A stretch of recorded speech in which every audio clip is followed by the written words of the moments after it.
I'm insane, but I'm on my toes. I could keep the world balanced on my nose. I had a slumber party with all my foes. Now I wear them like a badge of honor on my clothes. If I'm crazy, I'm on my own. If I'm waiting, it's on my throne. If I sound lazy, just ignore my tone, because I'm always going to answer when you call my phone. Like, what's up, danger? What's up, danger? Danger, what's behind you?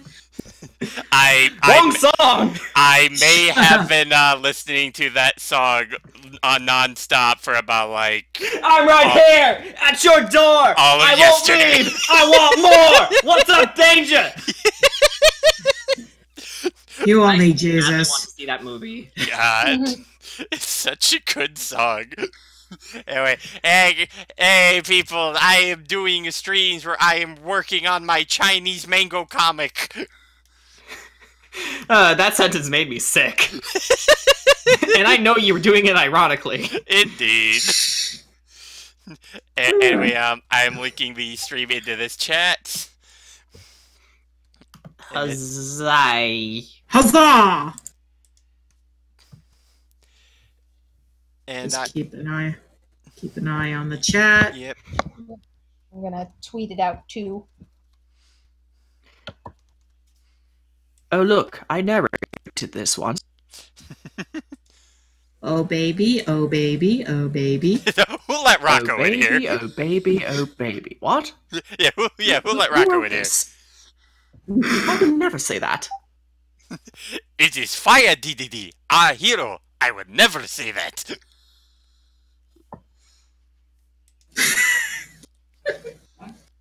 But, yeah, right now we are currently only working on the first page of this, because I recently just got started inking this. Which is fine. Hi, people who haven't heard from me in, like, what, God knows how many years? Funny enough, like, during my off times where I'm not able to work on this, I am already working on the second book, because I am just that kind of guy. Realm, you have problems. No, I don't. No, he's excited to get started on the next project. I am a hard worker. Leave me alone. Why the fuck you lying? Why you always lying? How am I lying about being a hard worker? Stop fucking lying! How am I a liar for hard work? I'm not saying I'm a hard worker. Chocolate, you're a kitty, not a lion. Although you can be like a lion sometimes in the morning when you bite me. I mean, that's a cat for you. I mean, yeah, Chocolate has a thing where she bites me awake sometimes if I try to sleep in. Oh, hey, that's what Loki does with me. It's like cats have a running theme or something. Honestly, your cat has a more fitting name than mine. Well, yeah, he is mischievous. Yeah. Speaking of, I'm surprised he's not at my window right now crying his eyes out. Ask and you shall receive. Loki! Kitty, kitty, kitty, kitty, kitty! Your savior is here! No. Then Infinity War happened.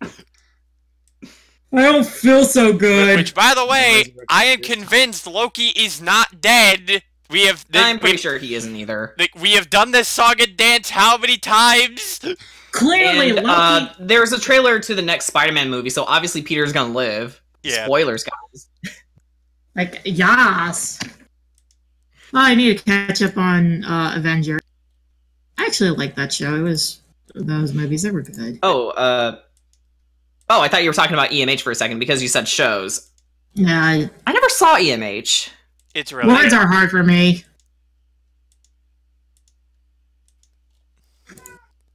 Meow. Chocolate, you are such an attention hog. No, I'm an attention cat. No, I made the sandwich. You can't have it. I'm sorry.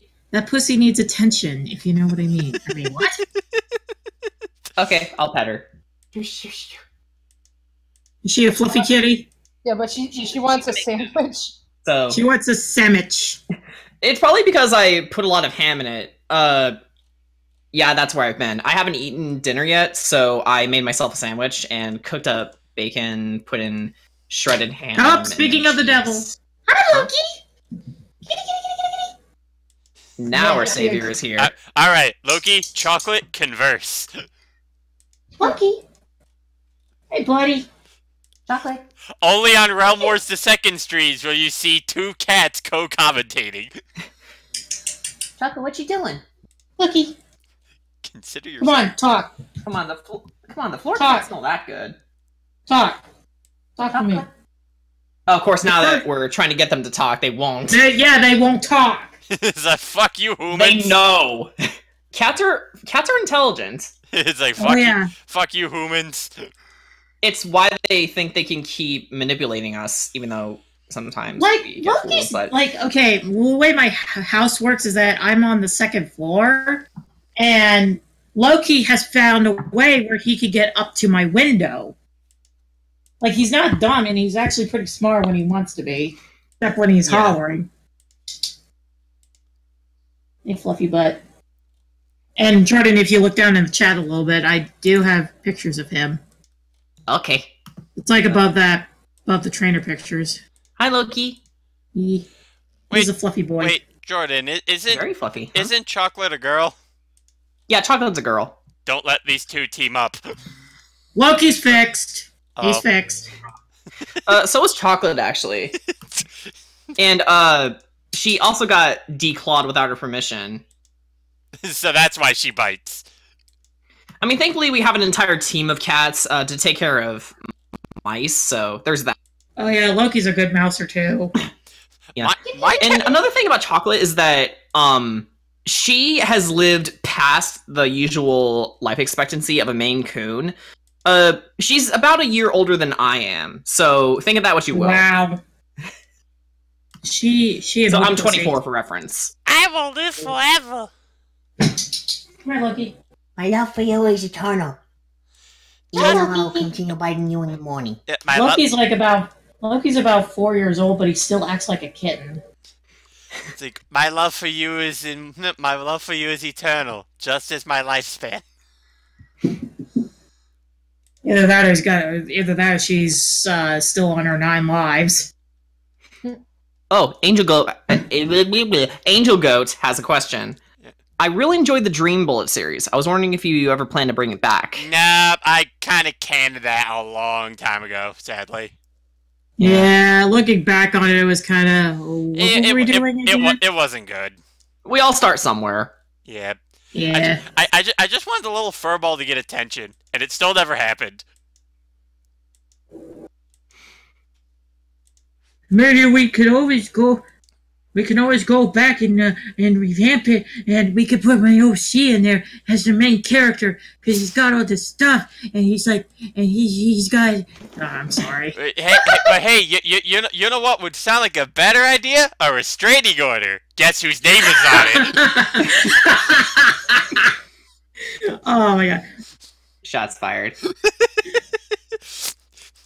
I remember, like, back then, I forget who it was, Realm Wars, but there was, like, this one dude that really wanted his character in your series.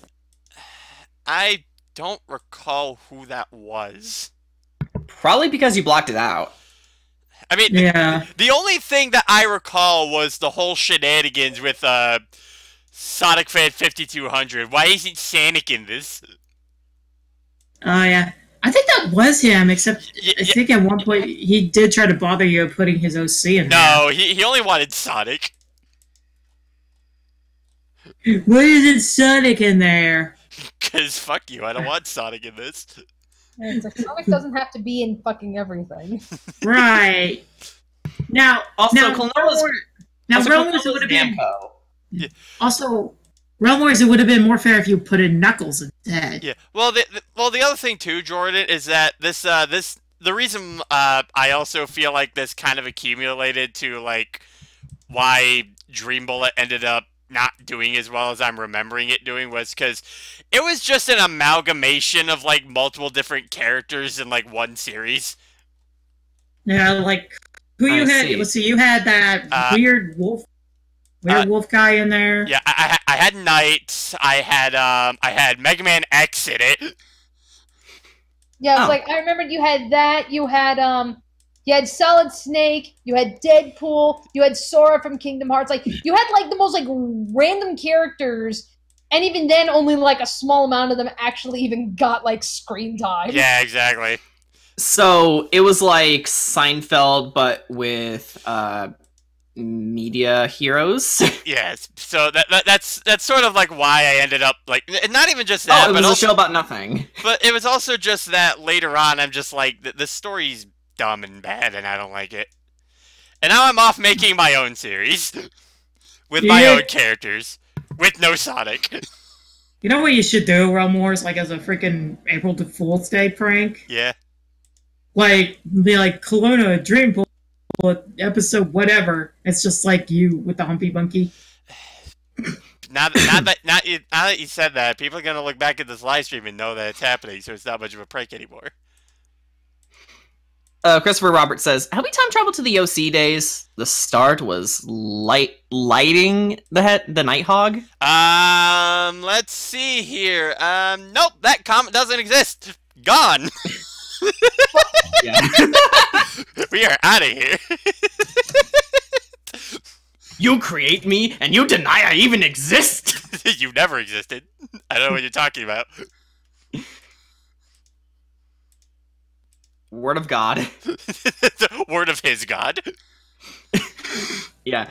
That's on your TV Tropes page. It's like, said he never created whatever the Nighthog. Nope, never existed. Mayday, I remember the Gyro the Hedgehog and funny song. Yep. It's I'm kidding. Okay, you know what? Hold on a minute. I'm gonna do a thing real quick.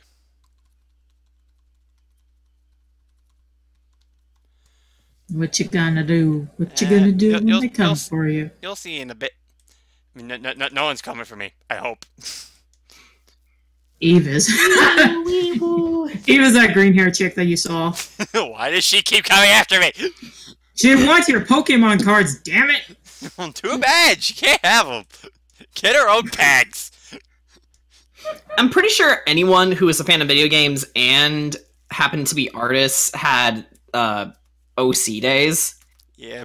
Yeah, it's like everybody has OCs at some point. Especially if you're a Sonic fan. Yeah. Yeah. And meanwhile, Seth MacFarlane's like, fuck you, Spawn will always be my baby. You cannot convince me otherwise. Yeah, and I have My Hero Academia OCs and Yeah. whatever. Well, My kid is dating Izuku Midoriya! Nah, she's not. Okay, the thing with OCs is that you gotta be careful not to Overpower them. Yeah, overpower them is one thing. Another is for them to have, like, I don't know, Have a been tragic friends backstory. with the main characters for years, even though they were never a thing in the first place. So why bring them up now? I think pairing up OCs with actual characters is fine as long as it's done tastefully. Yes. But generally speaking, it's a dangerous practice. Here's my OC. Now watch us say fuck yeah, you're Ozu, and I just get super mad. I mean, like, I did like this is so weird for me to say, but I did like one of those, hey, character matchup blogs on Tumblr. Yeah, shut up. No, But- we find entertainment in different ways. But yeah, I did one of those, and my character Eve, yeah, sweet girl. She's not like she's practically just a waterbender in the My Hero Academia universe. But they matched it up with the dude with the tail.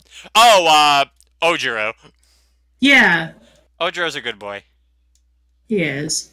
And honestly, I can say it because Eve is like a very simple character. She doesn't like ask for much. She's like, you could give her a diamond, but she'll take a seashell instead, and she'd be the happiest person in the world. Actually, Jordan, you know what's really funny though about Ojiro? Like, in comparison to Mineta, they have like the opposite personality from each other. Like, while Mineta is like this super unshameful perv, Ojiro is like such a gentleman. Like during I see. yeah, like during like their dorm room contest, when Mineta suggests that because the girls keep berating the guys of their dorm rooms, it's like we should look at the girls' dorms. You know, Mineta obviously having ulterior motives from this, but then like when they're looking at the girls' dorm rooms, you just hear Ojiro just be like, "I don't feel right about this. I mean, these are the girls' rooms, right? I mean, this is like their private. This is like we're kind of invading their privacy here." And I'm just like, this boy is pure. Pure boy. I still, low-key, I know this would be a stretch, I still think that low-key Mineta is the traitor. Probably, but let's not try. Most likely, but it would also be very obvious. Yeah, but let's also not talk too much about it, because both Danny and Jordan have not gotten too far into My Hero. Mm-mm. How far did you guys get? I haven't even started. I've watched season 1 on Hulu. I keep forgetting to keep watching more. Well, I haven't even started because I had my own things to deal with. Well, Danny, wasn't it also because you also had an issue with your laptop? Oh yeah, Danny's cursing and technology things, I remember that. Oh yeah, but I mean it's like you know, the TV that I got in my living room. It's got one of those you know, it's a smart TV. So you know, when I'm watching like Netflix or Hulu or whatever, I'm watching it through my TV. So the laptop's not even so much of an issue there. It's just honestly, I keep forgetting about My Hero Academia Because JoJo. like even like today, like on my days off, it's like, okay, I may be working on things on my laptop, like I might be cranking out some more raws for Spiffy Needle Geeks or something, but I'll usually have something playing in the background. And I'm usually marathoning shows like King of the Hill, Bob's Burgers, South Park. I'm putting that on the background, and I keep forgetting. It's like, oh yeah, I could be watching My Hero Academia while I'm working. Also, joining the call is my precious cutie Cassie. Hi. Hi. Hello. Brains How's it SO. Hi. Hi. Hello. Hi, everyone. Welcome to the conversation. Hello. Yeah, I was Where we all do our best Kirby impression. You know, ironically, looking at our icons, we would totally be like a little squad for Deku. Oh yeah. So let's see here. Cassie's the girlfriend, which let's be real. Yeah, that's actually a thing. Jen is the big sister. Jordan would be the cuddly floofer, and I guess Danny is the mom. Might as well. You know what? guess. You know what? Realms that actually I guess kind of works because I mean yeah, like my Discord icon is Bruno Bucciolati from JoJo's Bizarre Adventure Part 5, like my favorite character. And yeah, apparently the fandom likes to call him, he's the team mom of Part 5. Oh god, I should have had my icon be on Chaka. That would have been kind of hilarious. Yeah, I mean, it was for a while. That's why I made it Deku for a while, just so we'd had matching icons. I'm sorry, but I kind of went with the character from another series that I really liked. Yeah. Low key, I kind of want this to be like a thing, just Deku with this weird ass squad. And Bakugo gets mad. Because of course he does. The waterbender, the witch, whatever the hell Jordan is, the big mom. Well, Jordan's his own I'm a character. Blade OC Okay. from kind of, Xenoblade Chronicles 2. Oh. I made her, yes. Although I should probably do more with this character. Her name's Arena, by the way. Oh. Oh my god, freaking Deku's got a harem going on. I mean, what? Yeah, he kind of does. Like, I don't know, maybe 3. Let's see. There's like Ochaka. There's Himiko or Toga, I think. Yeah, Toga. There's Hatsume. Yeah, her. May. And the one pairing that will never happen, which is Suyu. I'm sorry.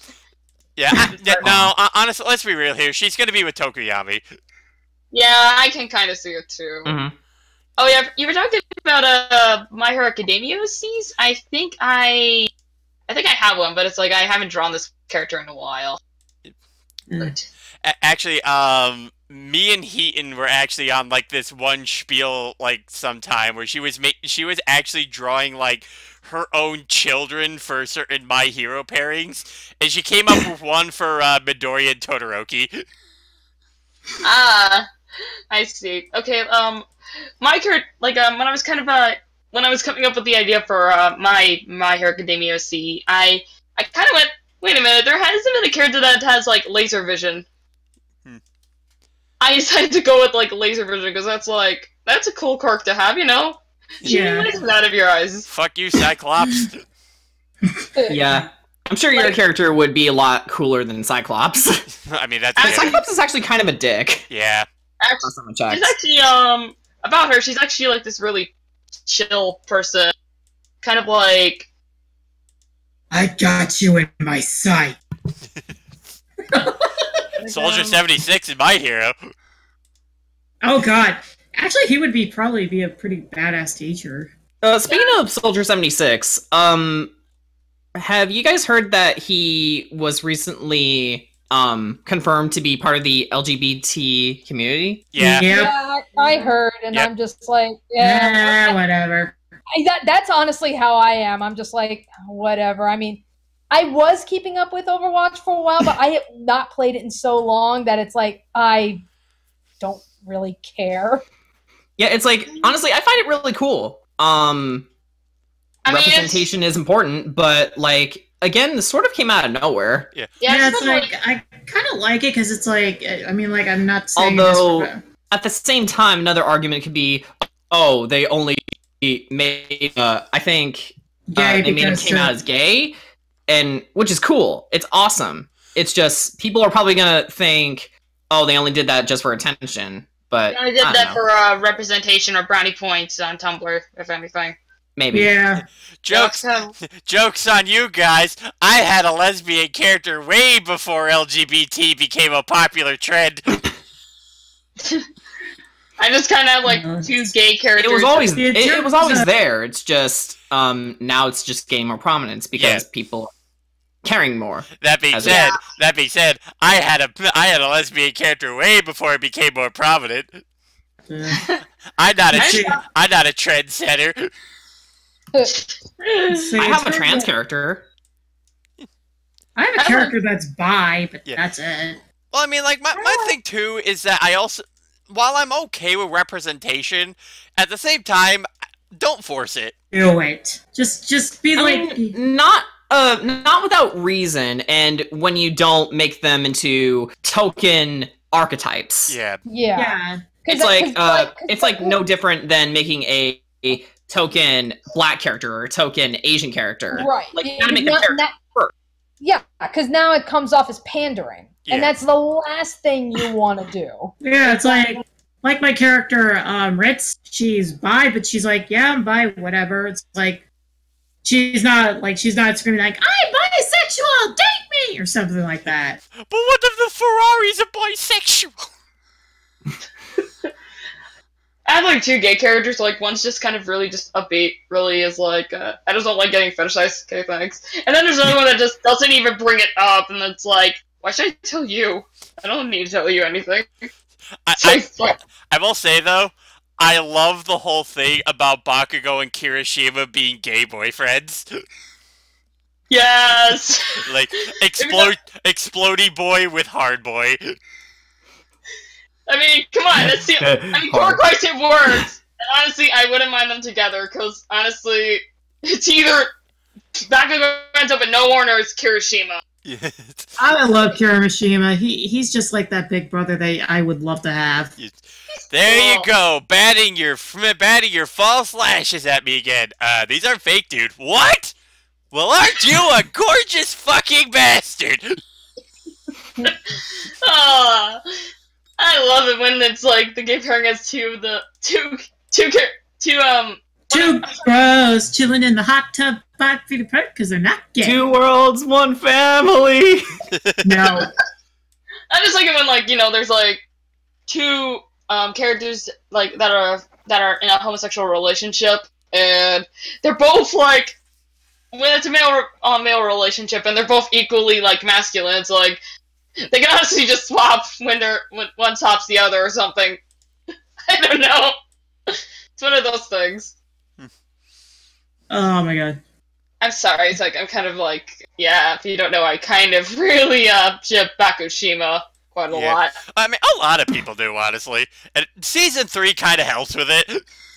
Yeah, it does when he grabbed his hand, and honestly, I think it made sense for, let's also not talk about it too much, because, Danny and, Jordan have not gotten too far into my I head. haven't even started. Yeah. Oh my god, I can't wait till you guys meet one creepy hand boy.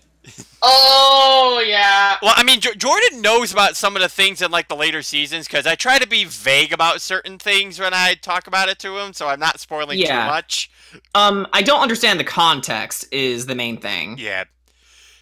It's just unfortunate, though, with Smash Academia 2, where it kind of spoiled that big major thing in Season 3. Yeah, and I'm not even sure what it spoiled. I'm not gonna go into detail, but Realm Wars, you remember that scene in the mall? Yep. Oh, God, that was creepy. Yep. Like, I feel so...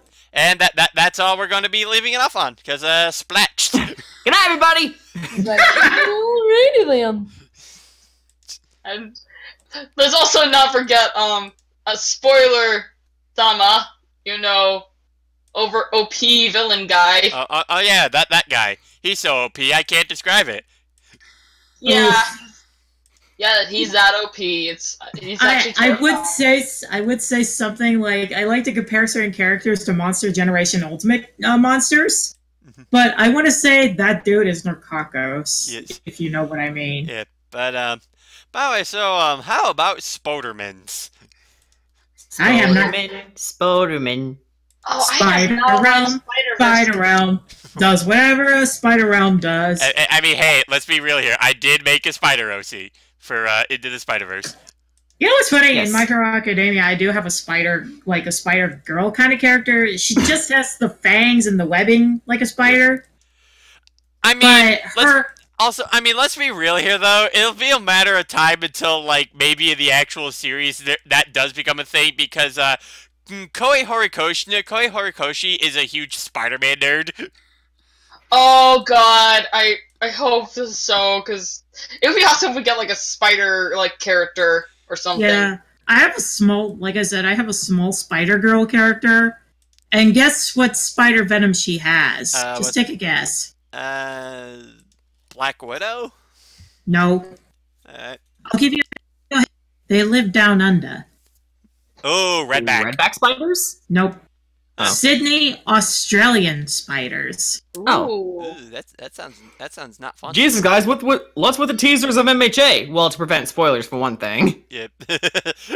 Horikoshi just come to the stream. What I tell you guys about streaming my next... what I tell you guys about streaming leaks in my next chapter. Sorry, Perry, but I guess we kind of say we're pushing it to what's the term? Go Beyond Plus Ultra. Yeah, Go Beyond Plus Ultra. Watch the show. And then that's when All Might punches Inomu into space. That still is like my favorite scene. Just You said your cork was shock absorption, not wait, fuck. That's not how it goes. No, yeah, they said your quirk was shock absorption, not nullification. Fuck, I was gonna say it. Looks like Team Noma's blasting off again. yeah. And then he goes through two clouds. This is why I don't do improv. He goes through two clouds. I think Even though my Xenoblade Let's Play is entirely ad-libbed, so a bit inaccurate there. Man, I kind of wish freaking what's his face, Chris Sabat's would come to Anime Crossroads, because I would love to get him to say, freaking Go Beyond, I'm 34! Something like that. Okay, so there actually was this person who was cosplaying as Midoriya who ran into Chris Sabat to get his autograph, and then Chris Sabat just takes the autograph book and he's like, but I already did sign it, see? And you just see the All Might signature in the booklet. Oh, adorable. and then the last thing they say to this person was, don't freak out, young Midoriya. Yeah, that's kind of Can I tell you guys a very funny story about Chris Sabat? Yeah. Sure. Did he couple tell you years- to eat this? No. No. This is like back when he was like still doing Dragon Ball Z stuff. Oh yeah, he was Vegeta. Vegeta and Piccolo. Yeah, Chris I Abbott do was not a know my anime. Chris Abbott was a lot of people in Dragon Ball. I know he was Guy. run this in Metroid Prime 3. That's a thing. You know what's funny? Yeah. Before my mother got married, just to be fair here, he actually tried to hit on my mom. Really? Oh my Really? god! All Might, you villain. You could have had All Might as your stepdad or dad. That would have been cool. Yeah. Oh my god, that would be I want funny All as Might hell. as my dad. You could say I'm All Might. Oh my god, Dad. What? Oh my god. He would be best dad. He is a good dad. He is best dad. Yeah. Thank you very he much. is. He I haven't is. even watched the series, and even I know that. He would make a great father figure, honestly.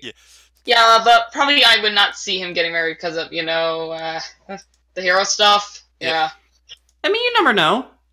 I mean, Has it been a thing where heroes do marry? I mean, yeah. Yes. Fuck, I never.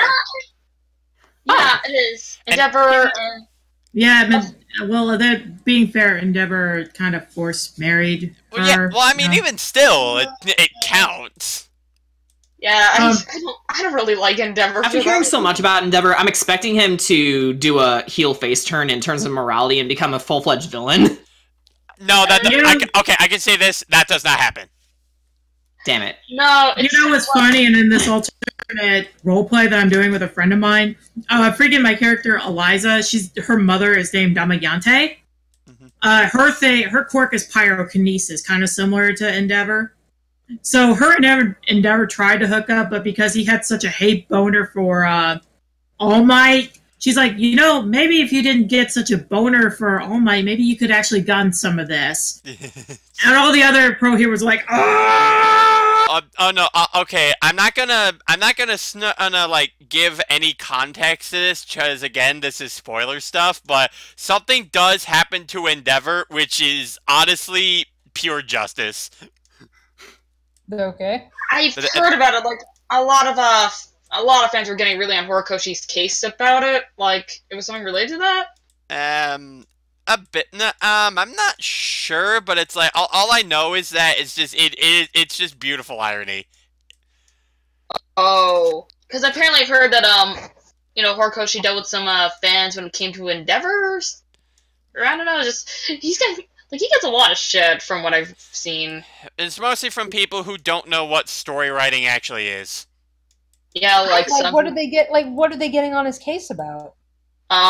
One I remember was about like some art he drew of the Class 1A girls in bikinis, mind you, and people were like, oh, they're 15, 16, and then these guys turn around, drawing the boys, all of the same age, being sexual as well. Well, here's the other thing too. I can defend that by saying that the whole thing of them being in bikinis, like that was a fantasy imagination from fucking Mineta. And Kaminari. Yeah, so Yeah, and if you know Mineta, he always gets his comeuppance. yeah, and then it gets followed up right late, and it ends up getting followed later with them like not in those skimpy bathing suits, but they're in full body bathing suits.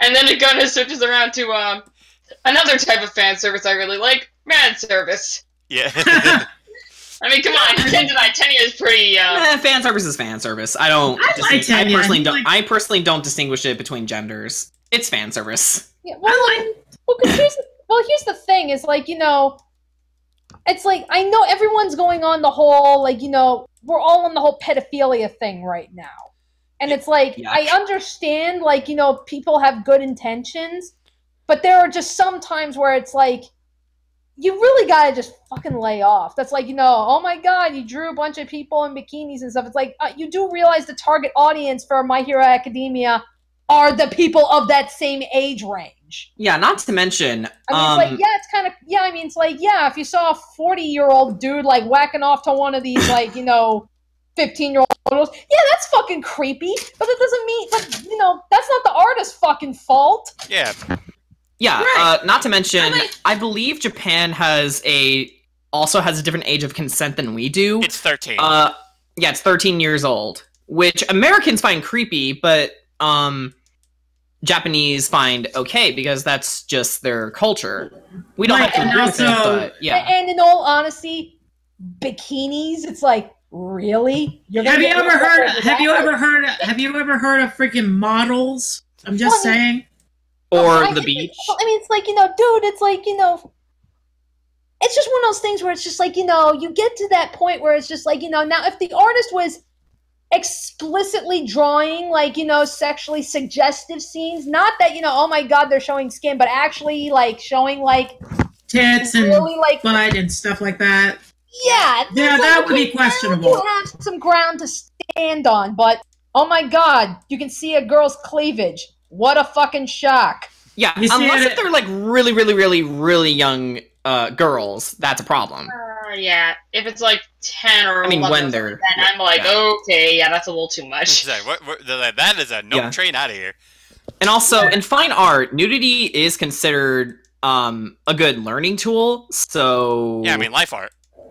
yeah, I life, mean, it's- life yeah, drawings. and anybody who's ever had to take a life drawing class, you've seen dick and you've seen tits. And I mean, found it's like, every single you one of the have no models. choice. You have very- to look very at them awesome. and you have to draw them correctly. Yeah. That is how life drawing works. Why does my penis have 3 bulges on it?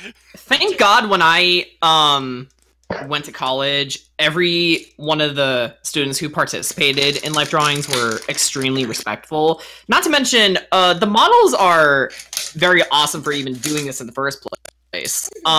Constantly they feel uncomfortable, like, showing off their bodies to artists, but when they see that their work is being rewarded and artists are learning through drawing their bodies, that's a really cool thing, I feel. Right. But you know what's the one thing that kind of bothers me about, you know, certain aspects of the anime fandom? Yeah. Yanderes. Yeah. Yanderes? Yeah. Unless it's like Like- openly. Like, I like the horror aspect of it. But when you're like, oh, these girls or these guys are like, oh, I want to date a yandere because, oh, they would love me forever. I'm like, you do realize there's a pile of bodies of your family and loved ones, right? Yeah, they're kind of fucked up. And I'll just say this much, but if there's any yandere that I really liked, and honestly, this Lucy from Elfen Lied, definitely that one is probably my favorite. I wouldn't even say so much she's a yandere. I mean, she's fucking insane, but, like, given the shit that she was forced to go through, it's like, I'm sure anyone would end up like that. Dude, you want to look at, like, you know, you want to talk about a character that practically gave birth to the whole yandere thing? It's like, watch JoJo's Bizarre Adventure Part 4 and look at Yukiko Yamagishi. The whole reason that Hirohiko Araki even created that character was because at the time, you know, everyone was all about, like, you know, okay, when you have, like, you know, he was so sick and tired of seeing female characters that are, like, you know, these, like, sweet, perfect little angels that, you know, everybody falls in love with. He was so sick and tired of seeing that in manga that he deliberately created a character that, yeah, she does fall madly in love with the character, but is so batshit insane about it, and everyone loved it so much that it birthed yandere. So that's Oh where it's my- like, yeah, so it's like, you want to talk about, like, yandere and everything, that's, dude, look at Part 4 of JoJo's Bizarre Adventure. That's one of the reasons that started it. And now you tell me, you go watch Yukiko, and you tell me, you really want that? Yeah, I like. Here's the thing: is like girls especially are like very, very. I let a yandere boyfriend. I'm like, oh, you don't. No. Like, okay, I don't know if you guys have ever seen, like, I guess a rough example of it would be, like, Heathers. Because, you know, JD, and he goes, like, a little batshit insane over Veronica. Oh, yeah. Like, I love the musical. I love it. Don't get me wrong, but it's like that's a perfect representation of a male yandere, and it's like I don't want to kill anybody. Yeah, and being held hostage 24/7 and only being fed by them when they feel like it is a no-go. Then you see like the Facebook post, you're like, I don't want a relationship like Romeo and Juliet. I want a relationship like Joker and Harley Quinn. No, you don't. No! No, That you don't. relationship is now severely dated, and I'm thanking God that everyone hates it now. Yeah, but even back when that was like popular, I was like, what the fuck is wrong with you people? Like, this is on kids' TV. Like, Harley Quinn just got slapped. Well, I think the problem was that, like, you know, because that was when the movie Suicide Squad came out, and tragically, you have a large portion of people that saw Suicide Squad and knew nothing about Joker and Harley Quinn's relationship prior to it. They never read the comics, never saw the shows. They don't know where that relationship came from. All they know is how it was depicted in Suicide Squad, which was overly romanticized. Yeah. Yeah. Not to mention, Suicide Squad is a pretty shitty movie in the first place. Yeah, it was garbage. But that's besides the point. Then again, in my opinion, most recent DC movies are pretty trashy. Yeah. It's because they take themselves too seriously. That's my problem with DC movies. They take themselves too seriously. They don't have fun. Okay. Honestly, I actually have a different reason as to why I think the DC movies fail. It's because instead of focusing on individual movies with these characters by themselves and try to build them up as their own individual characters, they focus more on the crossover aspect of like, oh, look at all these characters that they're all together. Like, think of the reason why Marvel did so well. Like, they all started out as like their own standalone films and then let those films build up to the crossovers. Yeah, but another issue with that is they write the characters out of character. Like, Cyborg, for one thing, is a total joke. And Batman, I can go on for hours about how they fucked up Batman. For one thing, he uses guns. You know, the one thing that he has sworn to never, ever use because that was the instrument that killed his parents and will kill other parents if he doesn't do something. But the fact that he's using it, like, completely destroys the meaning of his character. And I know the main reason is that, he doesn't care because he lost Jason Todd. Well, even when he lost Jason Todd in the comics and other interpretations of Batman, he still stuck to his code because no one else will. Exactly.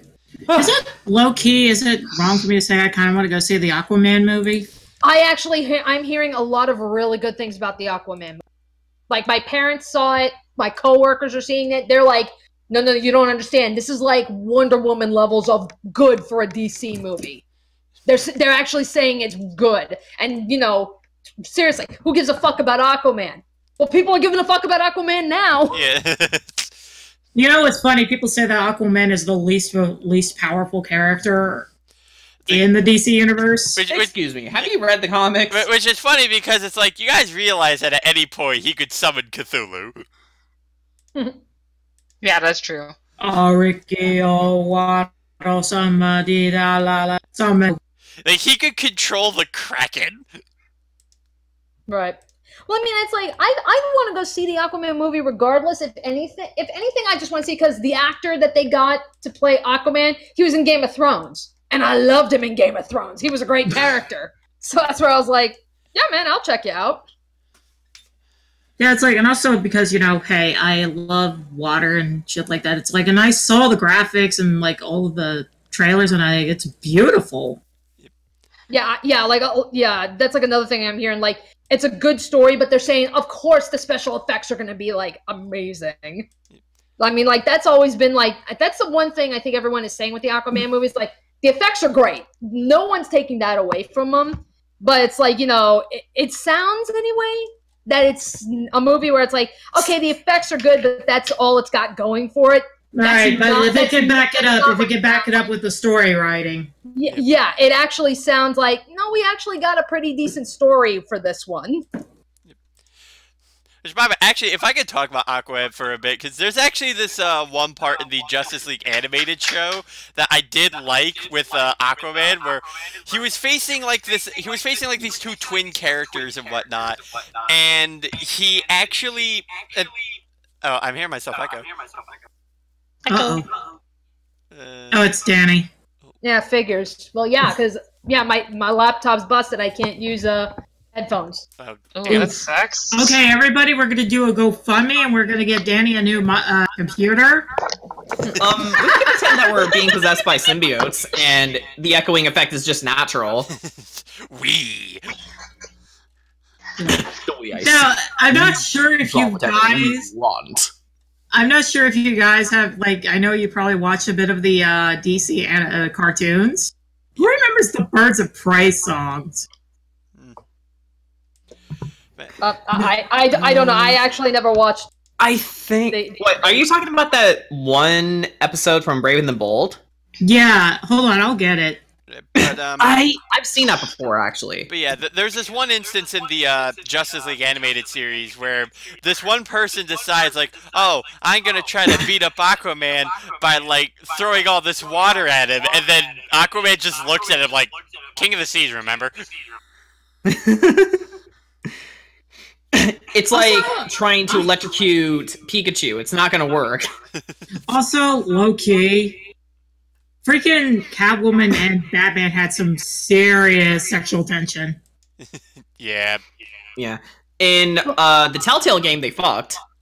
Or you can have them like, fuck. Isn't that like part of like their characters, like on again, off again, or like will they, won't they? Isn't that kind of the thing with Batman and Catwoman? Yeah. Yeah, and depending on the writer, they can have a very genuine relationship that you'd want to root for, which I think the Telltale series pulled off for the most part. Okay. Yeah, I guess I actually did remember. Yeah, there was some bit of like something going on between Batman and Here it Catwoman. is. Which actually, if I can actually go off on that a little bit, Jordan, because can you like agree with me with this on something? But like not spectacular. Into the Spider-Verse. I swear to God, Miles Morales looks like a fucking Telltale's character. He does.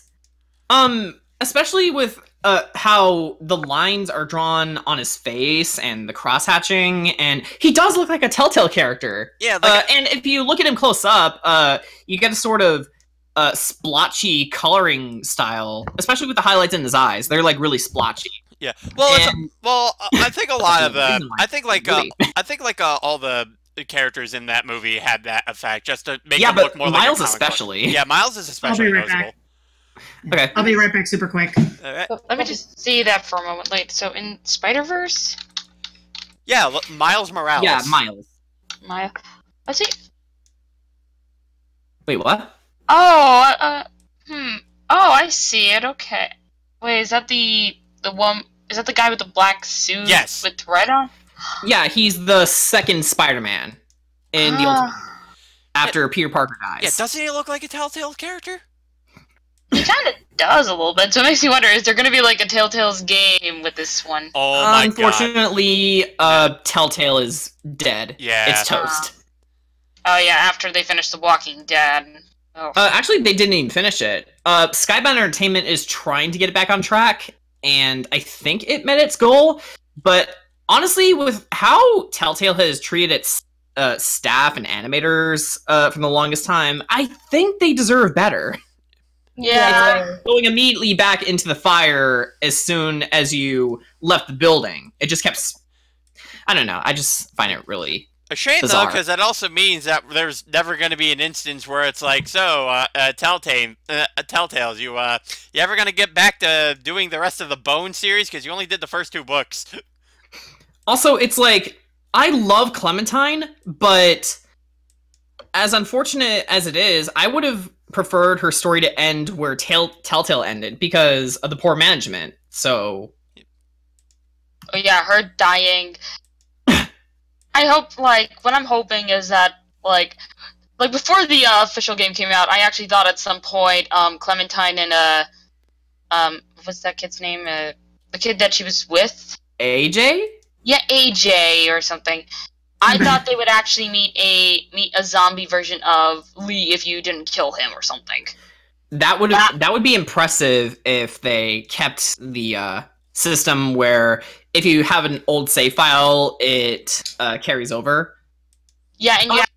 Recently, they kind of abandoned the concept and just had write Clementine's story. Last time I checked, it's like that's lazy. Yeah. I kind of wish that happened where they didn't even keep up that whole, so and so will remember this for a future.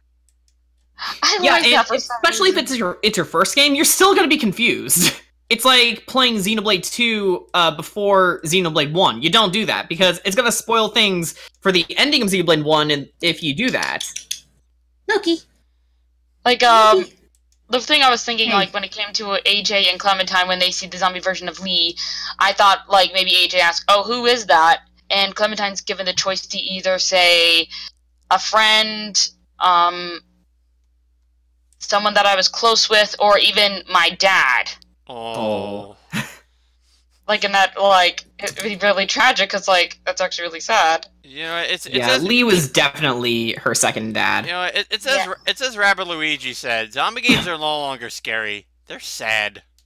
Hey, Romors. Yep. Can you check your PMs real quick? Okay.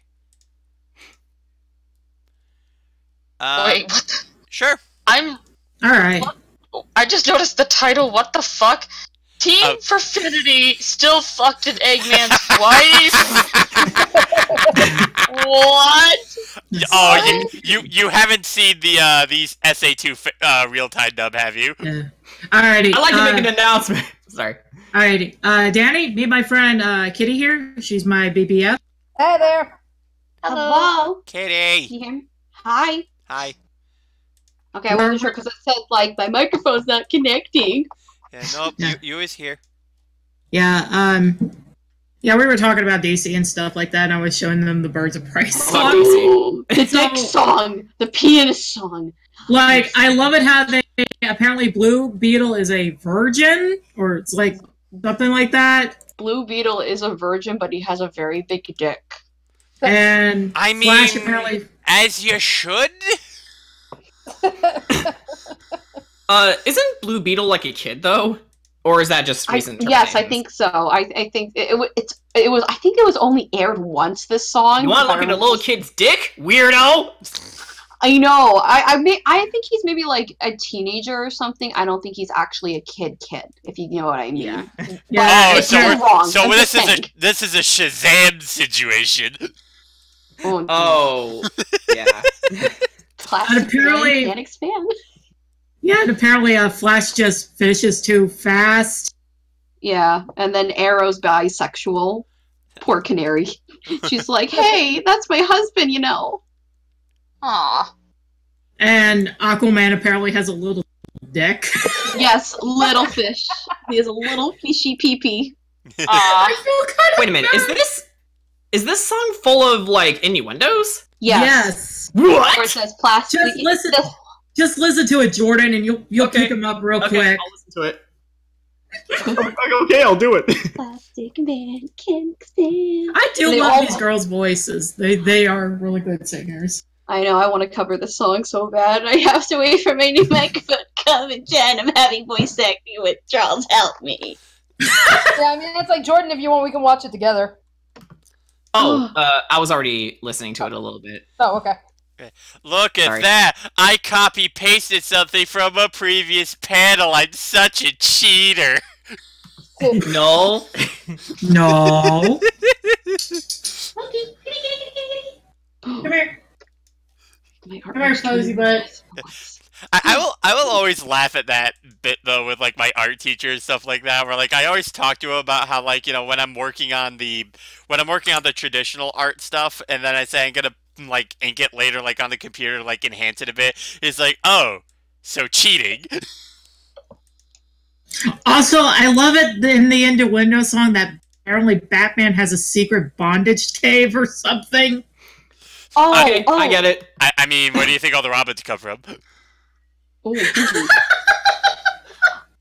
no, like, okay, if it's all right, I could translate all this because I'm a very Jen knows secrets about me. Oh, yeah. And that I'm a very kinky person. So the Batcave is that basically everybody wants to fuck Batman. And they want to be, and they want to like have them in his cave, like they want to be in his bed. They want to. All the bitches want to bang Batman. That's basically it. All the other men are sort of inferior, but everybody wants to fuck the Batman. Catwoman. I think that's one of the many reasons why he's the poster boy of DC. He's one of them. I think the other one would be Superman. Yeah, but recently Batman's overtaking popularity. Mm-hmm. Yeah, well, it's like, you know, even like with the Justice League, isn't the trio, isn't it supposed to be Superman, Batman, Wonder Woman? Yeah. Yeah. It should be Wonder Woman. I love Wonder Woman. Oh, she's amazing. You know, it's funny listening to the song. I wonder how long these girls were practicing it. Without laughing? Without laughing, and how they came up with it on the fly. For the record, I got the innuendos right away. Okay. How did I not get them when I first saw the? Because it's how did they get away with this? It was written so well. Like somebody probably with a professional song career definitely did this. Yeah. Then again, this was also during the era when DC cartoons were able to get away with a lot. In fact, Joker was probably seen as terrifying to kids when Batman the Animated Series was new, but they were like, I think Mark Hamill even came up to Andrea, who was the voice director, and he was like, was that too much? And she was like, for the Joker? Come on! Come on, don't be a pussy. And to answer that person's question, if I'm talking over, please tell me, so I don't want to interrupt anybody. Nah, it's all good. I was just answering someone's question about when it was, released and everything. I believe it was 2014 or somewhere around that time, and it's Batman the Brave and the Bold, because the art style was supposed to mimic the golden age of the comics, or I believe Silver Age, one of the two. Okay. By the way, there's one thing that Joker does fear more than the Batman. Tax. The IRS. Yeah, the IRS. I'm crazy enough to take on Batman, but the IRS? No, thank you! Yeah, since we're talking about the DCs and everything, like, what you call it, just out of curiosity, you know, with the Batmans and all that other shit, like, you know, what did you, like, wasn't Killing Joke, didn't that come out a couple of years ago? That was like, what happened with that? I was hearing very mixed things about that movie. It's all about the opening of the movie. It was completely original. Bruce Timm himself wrote it. People were angry because they had Batgirl and Batman bang, even though I think Barbara is like eons younger than Bruce. Yeah. The rest of the movie is fine. Okay. Although it was really dark. Holy fuck. Yeah, Killing Joke was definitely one Barbara. of the darkest stories. Well, I remembered hearing that, like, you know, the Killing Joke, like the original comic,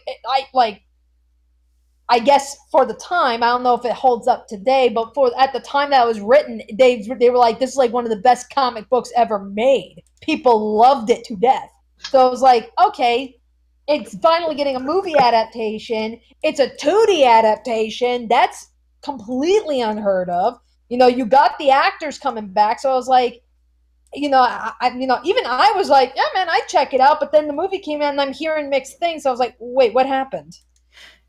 Yeah, that would be attributed to the opening. Okay. I think I heard the same thing about this one movie. I don't know. It's like they just told me there was something in the comics, or I don't know. They showed me a link, and it really led to. It was invalid, so I really didn't know. I just heard some things from the Ant-Man. Yeah, I haven't even heard any of that for Ant-Man. I don't know what's going on there. Like, they just told me. I also got to, Let me look it up. Ant-Man controversy. And, heads up, Brian, I think the stream might be fucking up a little bit. Yeah, it is. We're trying to, I'm trying to reconnect it. Get up again. By the way, it's nice to meet all of you. I've heard some things about you from Jen. Cool. Yeah, this is the woman that found out I was in the commentary community.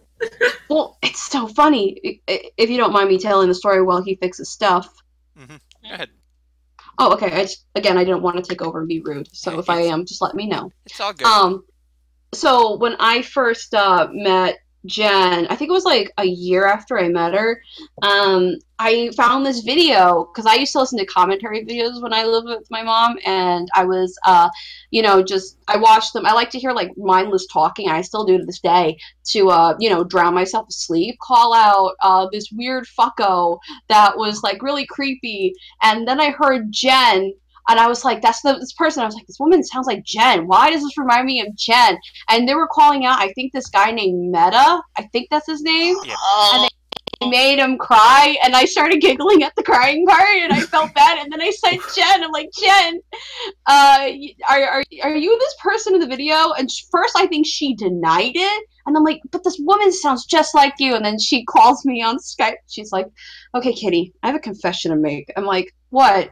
I used to be a part of the commentating community. I'm like, really? You did that? And she's like, yes, I did. It was a dark time in my life. Or she says something like that. And I said, dude, keep doing it. I would love to hear more. And she's like, no, I'm not doing it. I've hung up the microphone. I'm like, come on, dude. No, I'm not going back. For a second there, I thought you were going to say, like, Jen came to me, she said, I have a confession to make. I'm pregnant.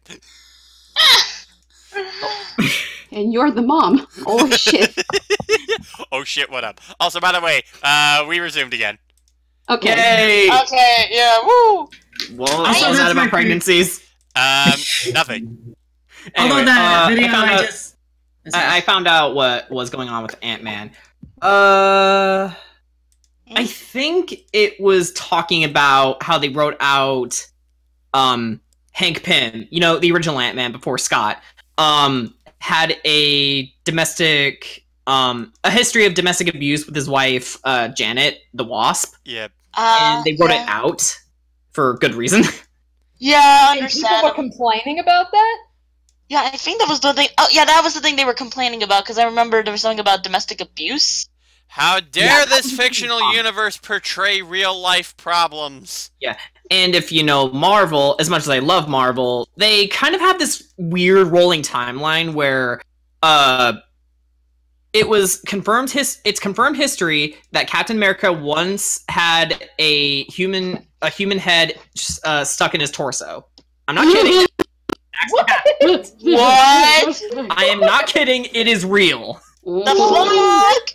Was this during the days when he was getting the super serum? Like, that was like the one thing we didn't see happen in the Captain movie? I guess. Where it's like, okay, we're putting them in the tube, we're putting the super serum in, and it's like, before you reveal, like, oh fuck, here's muscular Captain America, it's like, what they don't show you first try around, there's a head in his torso, whoops. They also made it so that Venom's first host was Deadpool and not Peter. Yeah, that's why Venom was insane. Oh, I love Deadpool. Honestly, I think it would have been better if he went insane because Peter rejected him, but oh well. Oh, Deadpool. How I miss thee. Has anybody seen the Deadpool musicals? No, nope. but I've No. seen the Deadpool. Oh, boys, you guys. Okay, I'm gonna let Jordan be the test dummy here. Okay. Well, actually, before you guys do any of that, I know I showed Jordan this and a couple of other people around this, but I just want to know if any of you people have seen this. I am linking it in the chat. Oh my god. Oh, no. I've seen that, and apparently I've heard they brought back one of the voice actresses for Rufus, and it's apparently the original writers. The original writers for the animated series are working on this. Apparently, that's what I heard. Huh. By the way, Making a live action version? yeah, by the way, pay attention to the first, pay attention around 5 seconds of that video, and you'll see that they poorly masked Kim's hair to try to make it look orange. Yeah, we should watch this at the same time. You know what? Go right ahead. I see it. Yeah. I saw it. I think I saw a bit of it. I saw it. Oh no. Oh my god, that's awful. Oh no. How did they not see that in post? I don't know. Anyway, Jordan, are you ready to be the test dummy? Sure. Right. Am I going to die? You're gonna die of laughter. Unless Okay. Danny wants to play it over her speakers if she wants. Okay, I see it. Yeah, there's a bit of a problem. Like, apparently they messed up on the hair there. Yeah. Alrighty. There you guys go. Oh yes, I've seen those. I've seen those. Oh my god! Oh, Alright, that, yes, here I we have. I just have one complaint about the whole masking of the hair. Was it too much to dye her hair, like, temporary orange? Or Yeah. give her a Like wig. the bitch who played Hermione and fucking, like, Harry Potter to kind of play the role. I don't know if she's actually British, but either way, I mean, an actor's an actor. They could, find someone that actually looks like the character. Or dye her hair, get some contacts, let's make her for Or, I don't know, animate the whole thing! That's true. They could have said, Yeah. well, yeah, they could. I will admit, though, the one thing about Beauty and the Beast I did like... Oh, whoa. Ha! I'm sorry. So, No, you're fine. I'm saying, the one thing I liked about Beauty and the Beast is the one song that the Beast sang, Evermore. That was, like, my favorite thing about it. Mm. That was actually a good song. Wait, are you talking about the live-action version where Lumiere dabs? Yeah. I just think That my is favorite... such an amazing description I just said. Actually, Jordan, apparently somebody on Tumblr actually made a post where they decided to be like, I took a screenshot of every instance within Ruby where a character dabs. ha! But Ruby makes sense because, it's hip and stuff. Wait, Roman And fucking it also has really dabs? good writing. Wait, Roman dabs? You know, Roman would fucking dab. Yeah, he would. Yeah. Especially in Chubby Does Ruby, Ruby he dab? would. A dab on them haters, bro. Oh, look, and she brought the kids! Oh, just like the divorce. It's like, I miss him. It's like, can we retcon Adam out of existence and replace him with Roman? Bring him back, please. Yeah. Yes, please. Please. Or have it so Roman survives. No, You it- know, Find a way to bring back Roman, please. actually, Or guys, genetic cloning something. can I say something real quick? yeah. Sure. You know what's funny? Now, every single character in Ruby is based off of like a fairy tale, right? Yeah. I Yeah. think that was the original intention. Yeah. Well, Roman is based off of a character from Pinocchio. Roman Oh. Torchwick. Actually, I think he's based off of a character from A Clockwork Orange. Well, no, his that's his, that's his design. not necessarily Yeah. his character. Right. Okay. There's a character. I think his name was Lampwick or something like that. Oh, I think I know. It's that one character that basically tricked Pinocchio, right? Or something? Yeah. The kid got turned into a donkey in the end.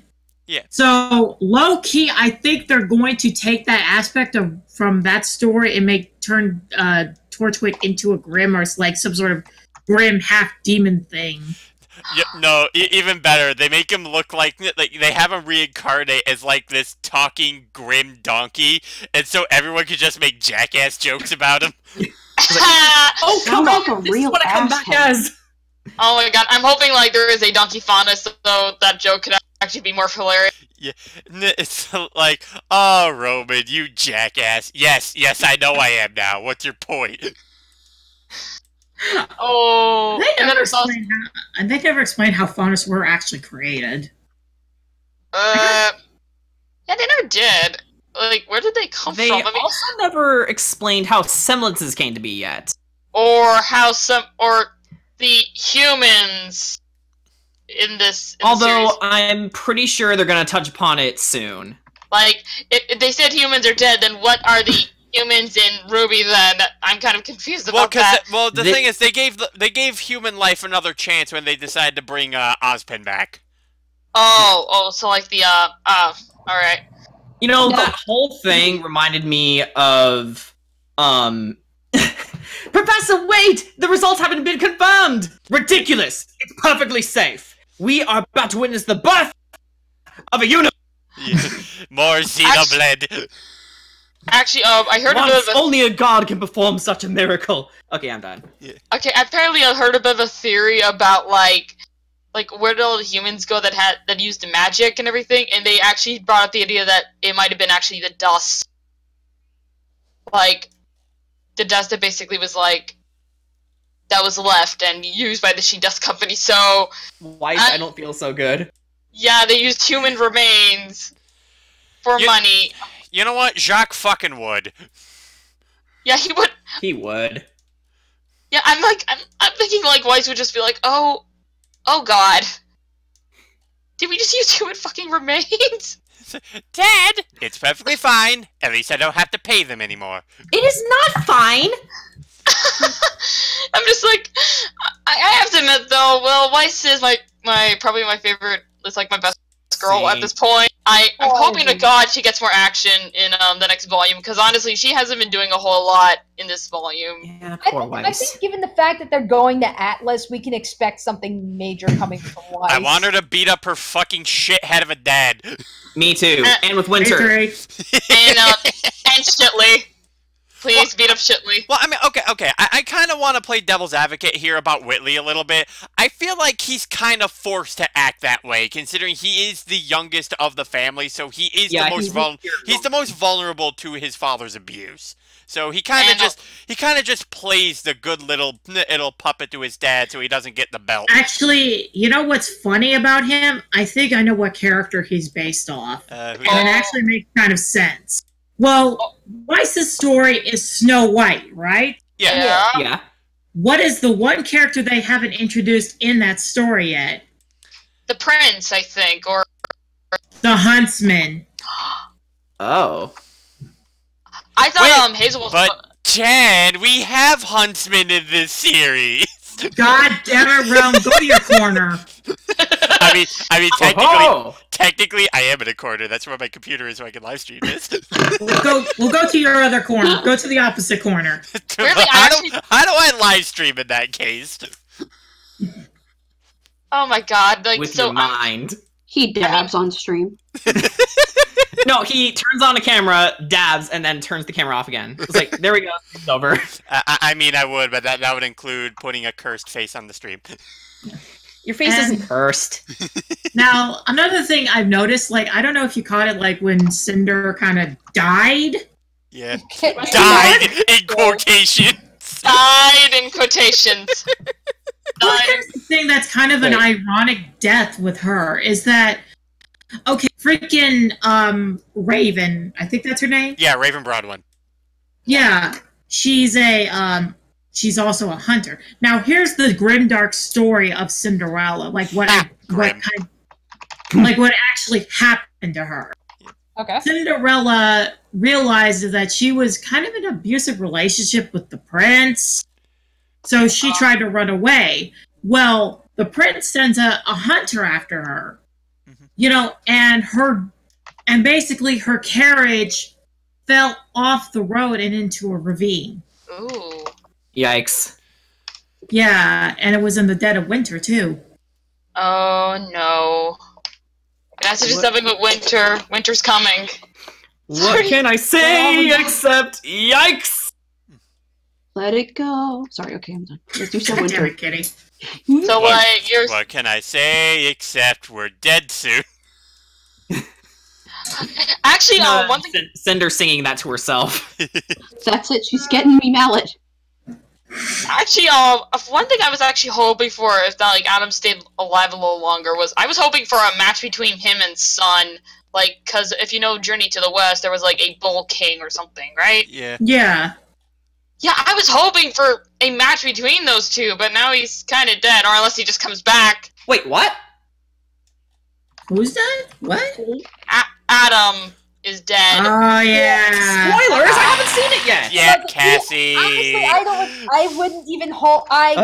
Well, good that he's dead, but I wanted to find that out for myself! Yeah. You know what's funny is... Dude, they have found a bullshit way to keep Cinder alive. Why wouldn't they want to milk Adam? I mean, he's practically been reduced to... The only reason why he's here at this point is, you know, we got to give a reason for Blake and Yang to hook up. That's what his character's been reduced to. You know what's funny? I want Yang and Blake to hook up. Bumblebee for life. Fight me. I have a problem with the good with them hooking up. I just don't think they have to completely ruin a character in order to pull it off. I'm sorry. I didn't mean to spoil shit. It's okay. You know what's actually kind of funny? I probably should have said. I probably should have said that I'm watching RWBY for free, so I don't have a membership. So that's totally on me. So honestly, here's the thing about Adam. As you know, Blake's story and Adam's story is Beauty and the Beast, right? Well, here's the thing about Adam. He's not the Beast. He's Gaston. Yes, he's actually Gaston. No one fucks like Gaston. No one's gay like Gaston. No one really loves dick like No one holds a Gaston. katana like Gaston. No, I'm more so like, no one falls like Adam, falls all like Taurus, gets friend zoned like Taurus. No one Actually, gets a stamp on him from the schnees like Adam Taurus. he became Atlas's bitch. Fuck you. You know No what? one's that kinky or flamboyant. At know least what's- he has condoms to spare. Actually, I was thinking the beast that turned back to human. I thought that would actually be Sun or something. Let me just hit Black Sun. Leave me alone. You know, here's the thing, and here's a stupid thing that kind of makes me irk up the RWBY fandom is that, okay, I do like to take my characters and, like, put them in different, like, series and whatever. And, of course, Eve being in the RWBY fandom, and everyone's like, oh, maybe Adam should hook up with Eve. I'm like, no. And I was like, wait a minute, Adam and Eve. Oh, fuck! Damn it. Lightning doesn't take advice from any. I would actually not be surprised if there was an Adam and Eve in Ruby at some point. Just You know, I could, like, see Eve, like, if they were... Ozpin and Salem are. oh yeah, that is like I thought. Yeah, they do seem a bit based on Adam and Eve, Yeah. Ozpin and Salem. I mean, yeah, I could actually see it. Like maybe Salem kind of took the apple. Took the apple, which is actually the grim, gooey stuff, which is probably the representation of the apple. Yeah. Yes, the symbiote stuff. Yeah, I actually But thought should that that be... was. Oh, even better, it's a Snick. Danger Noodle Grim. Oh I'm yeah. the danger noodle. Eat the apple. Oh yes, bitch. But No. Satine, the But- snick. But if you like snacks, then it's a boop noodle. Look at that snoot. Deserves a boop. But if you don't like snakes, it's called a nope rope. Yeah. And if it's poisonous, then it's a danger noodle.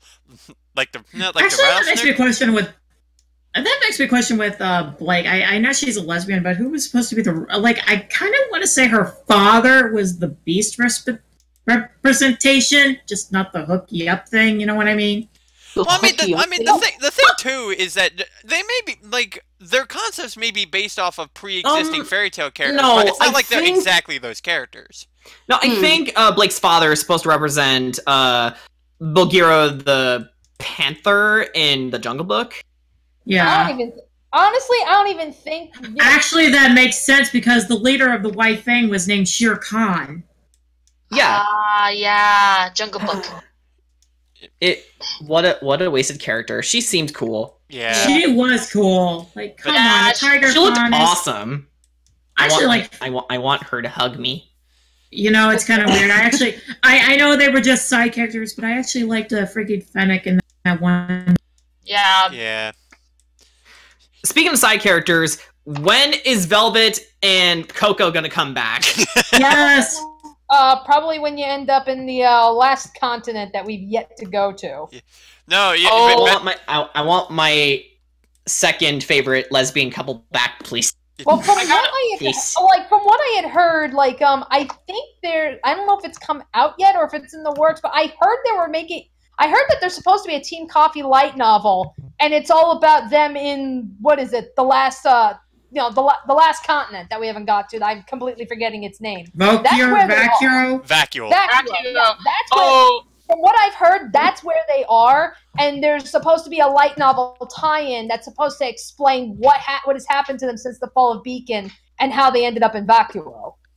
Actually, there's actually one thing I'm hoping for if we get to Vacuole is a Sun backstory, please. I kind of. want my boy Sun to get a back. I love Sun. You know, What about Neptune? What about Neptune? I'm kidding. I know. What about that one dude? What's his name? Scarlet or whatever. Like he's the red hair guy. Kaden uses him as an avatar. Yeah. Yeah. I think it's Scarlet Davis. Yeah. Oh my god. That has a last name. I believe so. Yeah. But it's like, he doesn't do fucking anything. Yeah, hey, he took that shot to the dick like a champ. Yeah, That's what he did. Oh yeah, that was the thing that happened. Rest in peace, Pee-Pee. But by the way, General Ironwood, buddy, pal, friendo, compadre, when the fuck are you gonna get Penny rebuilt? I want her back. You know what's funny is that Zero Penny loved Iris so much. Why doesn't he just rebuild her? She's a robot. Robots can be rebuilt. You know what's funny about Penny? She's supposed to be Pinocchio. Right. Salutations! Nose grows. And here's the thing about General Ironwood. He's kind of got a double meaning. Like, yes, the man from Wizard of Oz, but he's also supposed to be Geppetto. Actually, no, I think Geppetto did show up a bit at the end of, like, you know, when Penny just fucking got turned into quarters.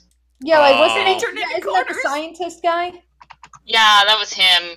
That was probably Geppetto that we actually saw a little bit. I'm probably going to be seeing him in Atlas at some point. I would imagine that's probably when we're going to start seeing a lot more of them. Like, that's probably when we'll see him again. That's probably when we'll see Ironwood again. We'll probably see Winter again there if we don't see her in this volume. I'm actually surprised. We'll probably meet Mrs. Schnee. Oh, yeah. Under the Schnee. Under the Schnee. Oh my god, Jen! That's actually a ship name. It's called Under the Schnee. It's a ship between Weiss and Neptune. Oh, I get it. I thought it was called, Are they supposed to be like Ariel and the Prince? No. No, it's supposed to make a joke about the fact that Neptune is afraid of water. Yeah. Ironic. Yep. You know, I'm actually surprised they haven't. I don't think they've actually introduced the Little Mermaid fairy tale yet. Oh, yeah, they didn't. I'm kind of wondering when they will. Actually, I thought for sure that the characters they were facing against Team Sun, I thought that was the Little Mermaid or something. Well, actually, Christopher Roberts, we do have a Japanese folktale character in RWBY. His name is Sun. He's based off Son Goku. And we do have Norse, Nora. Yeah, Nora. She's based off of. She's Thor. Yeah, and then Pyrrha. Pyrrha's Pyrrha's Greek. Yeah, Pyrrha's Greek. Here's the thing. Yeah, she's Spartan. Yeah, Pyrrha's Greek. I know Ren is based on Mulan, and Jean is based on Chinese. Yeah, and Jean is based on Joan of Arc. And apparently, Wait a minute. Hold on. Wait. If I remember correctly with freaking Thor's tale, dude, freaking Nora is going to be dressing up to disguise herself to save somebody, because, like, that's what Thor did. He literally had to... If she does that to save Ren, oh my god, that would be amazing. Squee. Like, freaking... That would be the ultimate hookup. Like, here's the thing with Thor. Thor literally had to cross-dress or disguise himself as a woman, or like to save his sister Freya. Yeah, well, I mean that's kind of the whole thing with everyone on Team Juniper, because they're all based off of characters who had to cross-dress. yeah, and they all died in their stories. Yeah, that's where, like, Wait a minute. I'm aware of the Juniper theory, where it's like, you know, yeah, all the characters that they've been based on, they died like horrible deaths, and with Pyrrha going down, that's like people like, oh no, this is where they're going with it, isn't it? Freaking oh, wait a minute, that means freaking Nora has a brother and his name is probably Loki. Oh god. Your cat is finally in the show. How do you feel? Oh god, no, please. And then no. it turns out the character's name is Thor. God damn it! It's like, well, I'm trying to think, well, isn't Nora an orphan? Yeah, She's an orphan. or unless she has like. She's probably gonna have like some sort of Loki kind of rival thing. Yeah. That's where it's like, you know, because I mean, it's like, you know, unless they decide to throw in, like, you know, oh, hey, by the way, you do have family out there that abandoned you or whatever the fuck or whatever. It's like, I wouldn't be surprised if they threw in like a Loki type character. I don't know if they would directly make the character related to Nora, but yeah, like a rival character that shows up or something, or like a little minion or something like. Then again, that that would add more complications to the story than what we already have. And then there's also, and if I remember right, apparently in Mulan, didn't Mulan commit suicide? No, she was executed. Yeah, she was executed. Oh, I thought there was like something related to suicide, and I'm like, oh. No, she was executed by the army once they found out she was a woman, I think. Wow, that's nothing like the Disney movie I remember. Yeah, the real tale of Mulan is much darker and more depressing. I actually I think the Huns won. I have crippling depression. Like, I thought for sure, like, it was something like, apparently she was, forced into marriage and had to committed suicide or something. Like, that's what I remembered. And I thought, if that is the case... That might be a different tale, because grimdark, fairy tales, they do go on different paths. Like, for example, Snow White, instead of, like, what exactly happened in her tale, she actually went and killed the queen. Oh, really? Badass. Yeah. Where was that in my Disney movie? Oh my no, wait. Didn't also the No, original but you gotta Snow get White, didn't like the queen make like multiple attempts on her life, and like the apple was just like the last one that actually worked? Like, wasn't there like a poison comb involved, or like she crushed her ribs or something? Like, she did like all this shit and none of it worked, and then came the poison apple, and oh, there we go. Yeah. Even though the poison apple didn't work. Actually, there is one more grimdark tale. But it's poison! Yeah. Actually, there is another fairy tale they haven't touched on yet. At least I don't think so. The Sleeping Frozen Beauty. movie? No, Sleeping Beauty. I love Sleeping Beauty. That's one of my favorite Disney films. Yeah. Oh, yeah. But the real one's dark. I wonder when they're gonna get to Sleeping Beauty, like, at some point. Dude, freaking the Maleficent is actually a giant dragon grim. No, you see, that's the grim that Ruby froze at Beacon. Yeah, that's Hashtag Maleficent is a queen. I love Maleficent. You know what's actually funny in the actual story of Sleeping Beauty, the grimdark version? Yeah. Maleficent really wasn't all that bad. She was just fucking. She was just fucking pissed off because the king went and cheated on her. Wait a minute. Didn't they emphasize that in like the new movie? Yeah, the live-action remake. Yeah, they took aspects of the grimdark tale and applied it to the new one. I just love the memes that come out of it. It says, when someone calls you a bitch and you're like, yes, I am. Well, yeah, see, I have this idea, and I actually might take this opportunity. Like, here's the story. It's like one huntress is alone, scared because there's this giant grim dragon that's plaguing her city or whatever. They can't get rid of it. And the dragon has this unique ability of putting people to sleep and eating their dreams. Like Hypno. Something like that. Oh, that's cool. Actually, I got a question, because clearly you guys are keeping up with a lot of this more than I do. I'm very much a casual watcher. But it's like, what are Tyrion and Watt supposed to represent?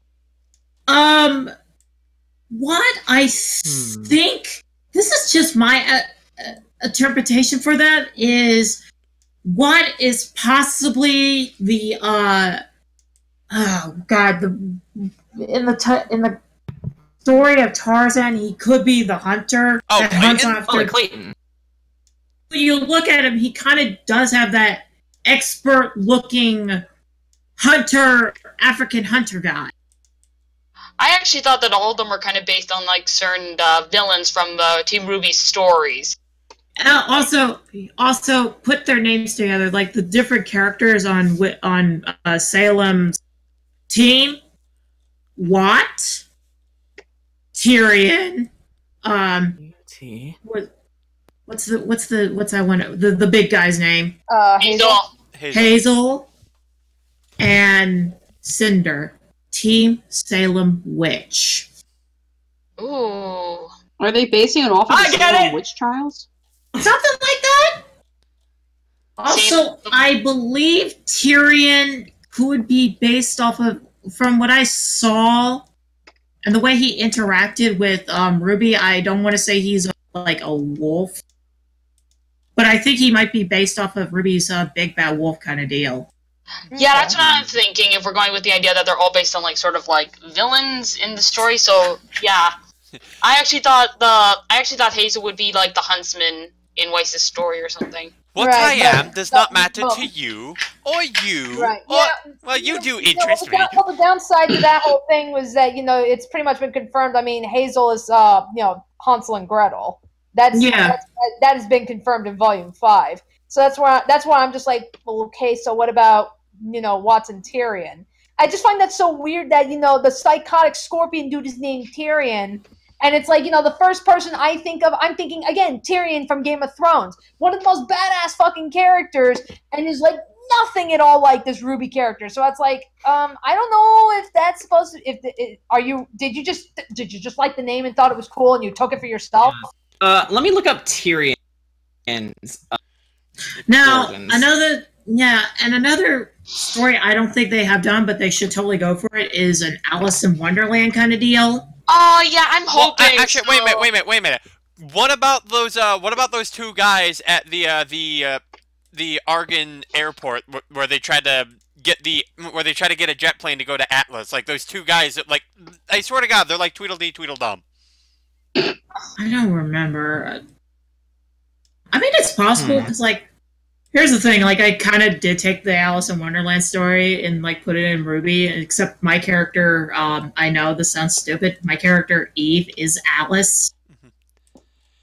And, like, her major villain is, of course, the Queen of Hearts, but she's also got another villain who I want to say is kind of based off of the Mad Hatter.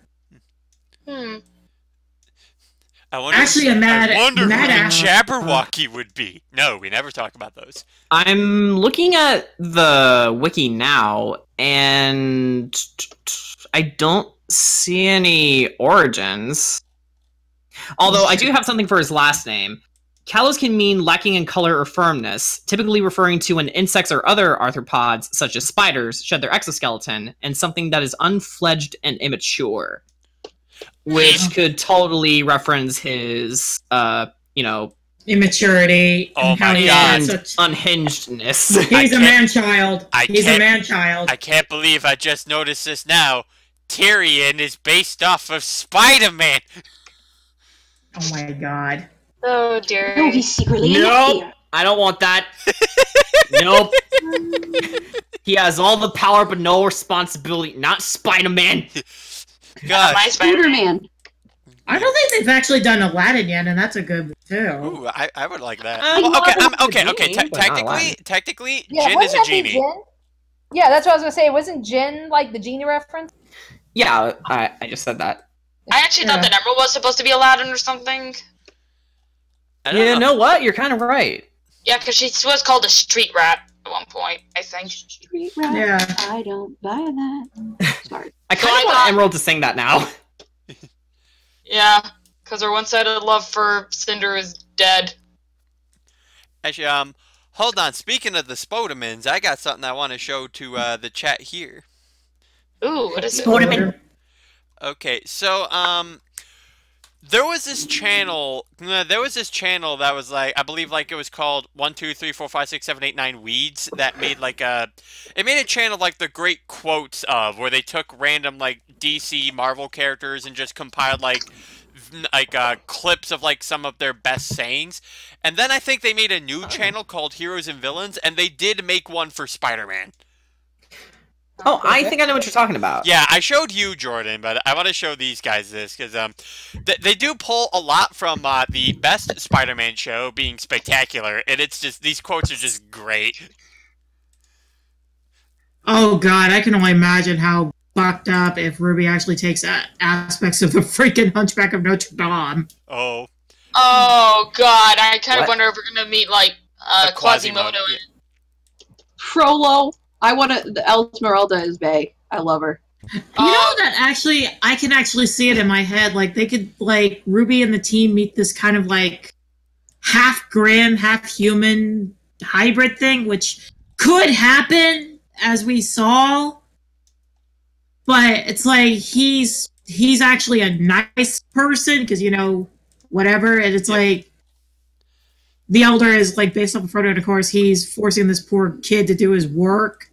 And of course he has the hots for this one, like he has the hots for fucking Ruby, which I could totally see being Esmeralda. More Ruby ships. Yeah. No, come on, no, please don't just let me have Rose Garden for, please. Yeah, I mean, the Rose Garden is a pretty ship name. Any ship with Ruby. What's Rose Garden again? Ruby and Oscar. Yeah,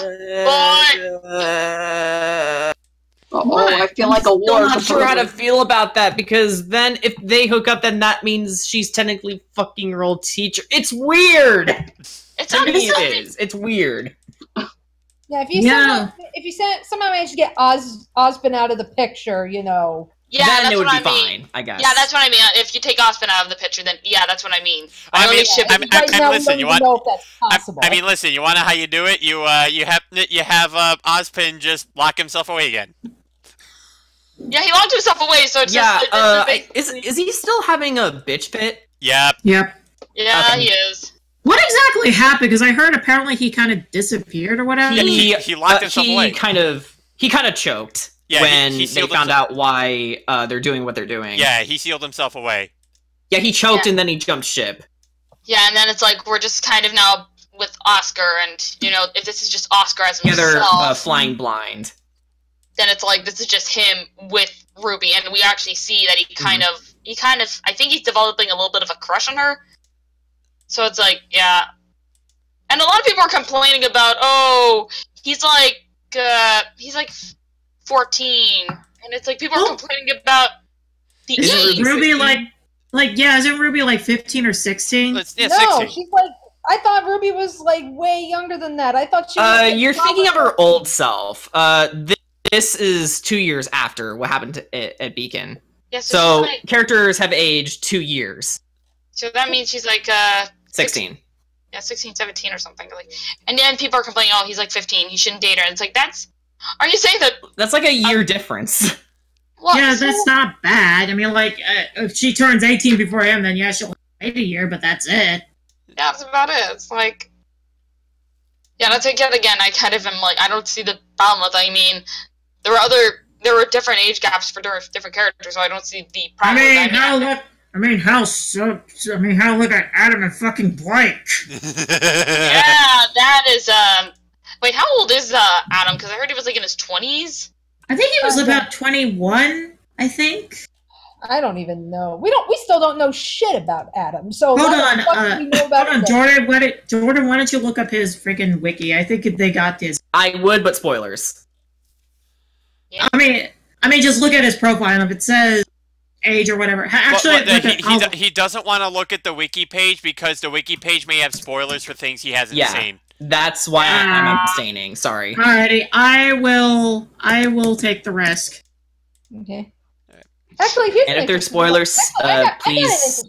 I got an interesting question for like future, like possible Ruby characters. Do you think we can possibly expect, more characters kind of like what they're doing with Maria, where it's not necessarily based off of a fairy tale so much as based off of a holiday? Probably. Yeah, or a holiday or a character from folklore. I can definitely see that being a thing. I love that idea of, Maria being Day of the Dead. I love that idea. Honestly, I just love Maria in general. She's such a fun Maria's character. Badass. Yeah. Oh, yeah, that too. And she's funny.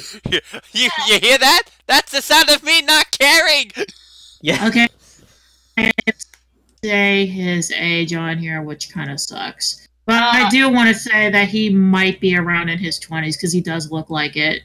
And if he is older than Blake, then what the fuck? No, you see, Jed, it's like he may look 20, but he sure don't act like it. Yeah, he's really immature. I just want the suck. It's like, yeah, you and four other people get in line, Adam. No, Blake's more like suck this, and then she chops his dick off. I also No, but seriously, that's like probably like the one aspect about Blake's character it's not even like something like I really even noticed until I saw like Eruption Fang on YouTube just completely blow up, and I'm like, oh my god, he actually brings up a good point because I never really even thought about it. Like, my god, how many people at some point in their life, fell in love with Blake. That's where it's like, it's like she's got like 4 fucking suitors. It's like, hey, Danny, you know why? They want because the pussy. She's quite a pussy attractor, if you know what I mean.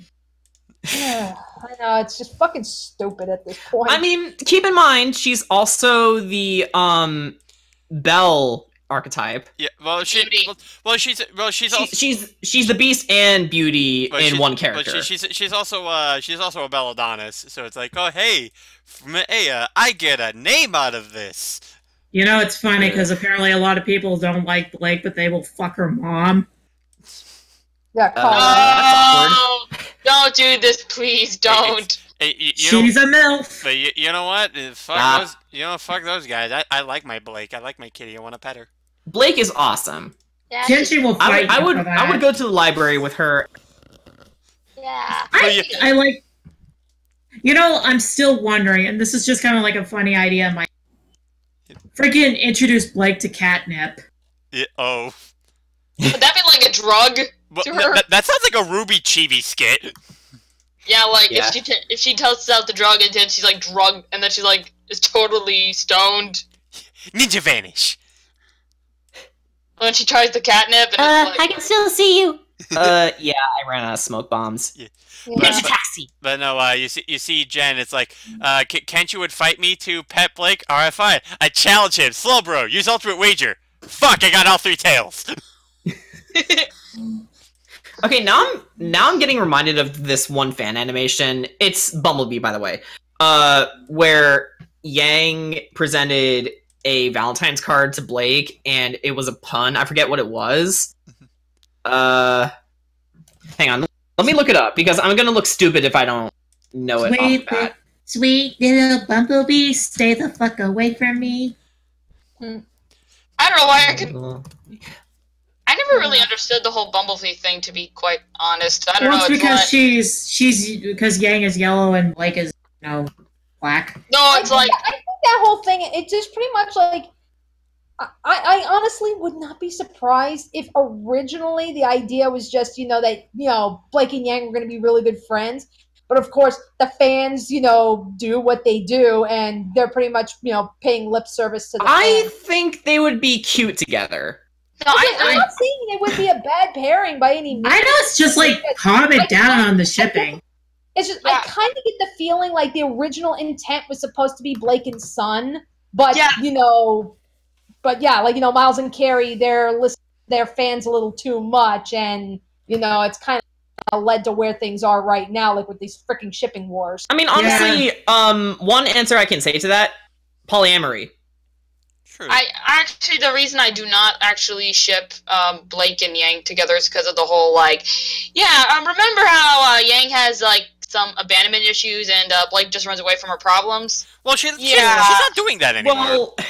But growing past that is the thing. Yeah, but it's still like, I don't know, it's like, I always kind of felt that they should have brought that up, like, saying, didn't you kind of, like, run away, or at least... No, I think they brought it up plenty of times, just saying.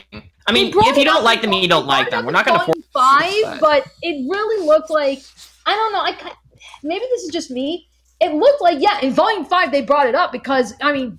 Yang made it very clear to Weiss and everything that, it bothered her that Blake just took off like that when she was at her most, emotional and most vulnerable. When she was with Blake, she stood by Blake all that time, but never got the same respect in return. So it's like, I get that. But it's like in this volume, it's like either it's like largely ignored or whatever issues might have happened off screen. Well, I think it may have helped a little bit with Weiss's talk in Volume 5. Yeah, I guess so. Yeah, not to mention, Blake is doing everything she can to pay Yang's kindness forward. Yeah.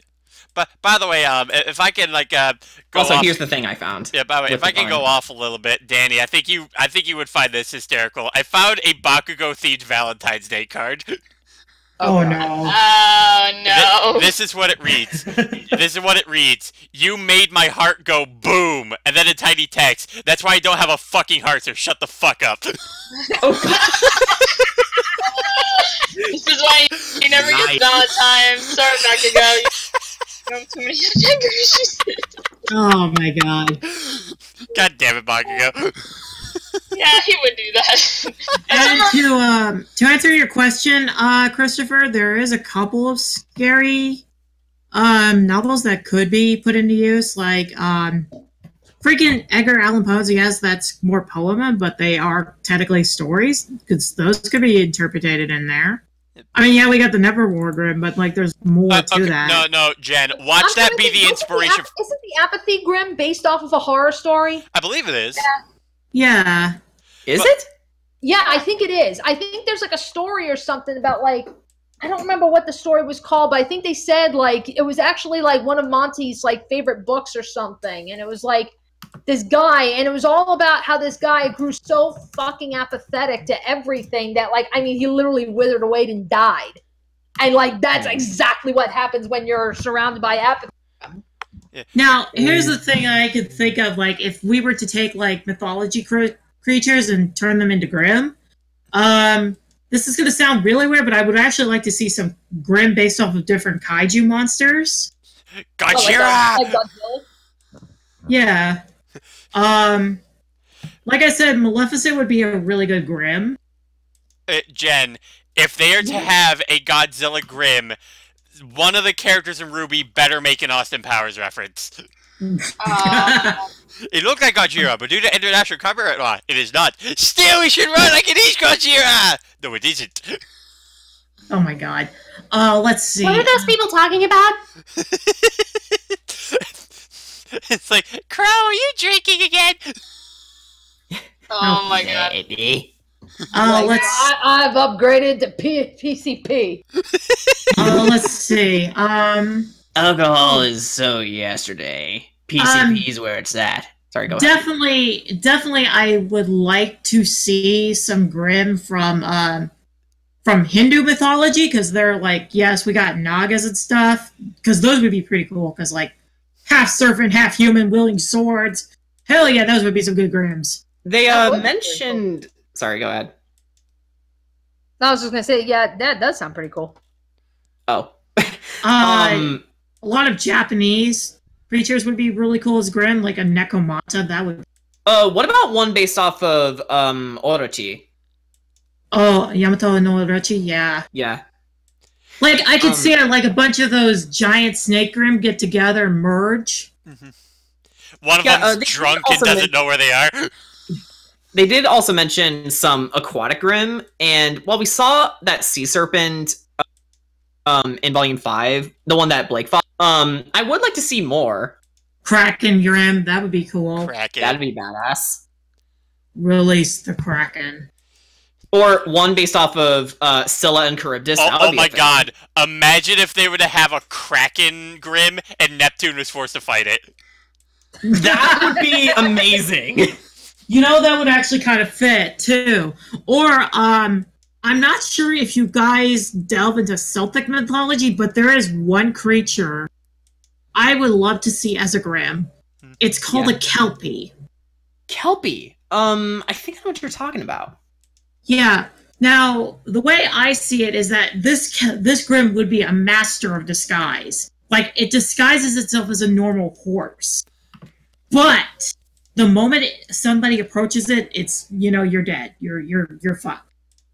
Yeah, that's the horse with the fish. Yeah. Yeah, I know what you're talking about. Another one, this would kind of go off the PG line, is a incubus or a succubus Grimm. Oh. Well, I mean, to be fair, I think RWBY's kind of dwelled a bit away from being PG. Yeah. Yeah. Which is the direction that it's naturally going, and I applaud them for that. It's like Harry Potter, how it grows with its audience. Now, another Grimm would be cool. Now, this is going to sound really strange. They're called Pookies. They're little Celtic creatures. with magic powers, like one Pookie, Grim, whatever. But if you get like a freaking infestation of them, you're fucked. But actually, if I could go off on a little bit of a moment or something, because this is actually something that I kind of had a bit of a freak out dream of, like one time, when one time I just get home from night shift and everything, and it was like, I don't know how I would ever like incorporate this in the Rise to Superior, but like something that I had in mind one time was like a species of creature where the minute that you hear them, not only did you have to hide under something, but you had to remain completely quiet. Otherwise, they would immediately rip you to shreds. Oh, like the monsters from The Quiet Place? A bit, but it's like, it's not so much like they were big monsters, but more so think of it like think of them like they were like tiny little specks that covered your body and then just ate away at it. Like, right on the spot. Whoa, that's even worse than the monsters from A Quiet Place. Yeah, because they also operate on sound and they kill whatever they hear. Yeah. But on a smaller scale, that's even more devastating. Yeah, but it's like, there's a. But it's like the other thing too is that the other idea that I had too, like just because of that, to really like grow tension with it, is that because of the silence that you had to endure, and like these things would stick around for quite a while, the silence would actually make people go mad. Yeah. So there is another creature, and this delves into Shinto mythology, and this is a creature that my character is hunting because this thing kind of massacred her village. I know. Whatever. It's called a Tengu. The Tengu? Oh, you mean the Japanese thing that looks like a raccoon or something? Or no, Tengu. No, you're thinking of a Tanuki. You're thinking, I think, is a Tanuki. Yeah. Ironically. You're thinking of Luigi. Yeah, ironically, Lily is a Tanuki faunus. But no. She's talking about the Tengu, which I believe is a type of demon. Yeah, it's a bird. Yeah, a bird demon. Yeah, don't they have like long noses? Yeah. They have distinct masks as well. Masks. Yeah, and this Tengu, what I remember, the fuck? Carry on with your story. I'm gonna go see what's going on. Alright. Okay. But yeah, it's like, yeah, them Tengus. Yeah, I remember killing them all the time in Okami. Oh yeah. But this, just like take a Tengu like from Okami and just apply it with a Grim skin. Actually, I do have a character in the Rise to Superior whose face is based off of like a Hanya mask. Yeah. Well, okay, it's not specifically a Hanya mask. It is the character Hanya from Rurouni Kenshin, but he was more so called Hanya because that's all he wore. He wore a Hanya mask. Oh my god. Okay, I'm going on Tumblr and I found going back to My Hero Academia, I found a Tumblr. I was actually following a bit of a Todoroki Momo page, and apparently it seems the voice actor for Todoroki really likes Momo. Yeah. Oh no, it's funny too because Colleen Clickenbeard, the voice actress for Yaoyorozu, she says that her favorite character is Todoroki. Yeah.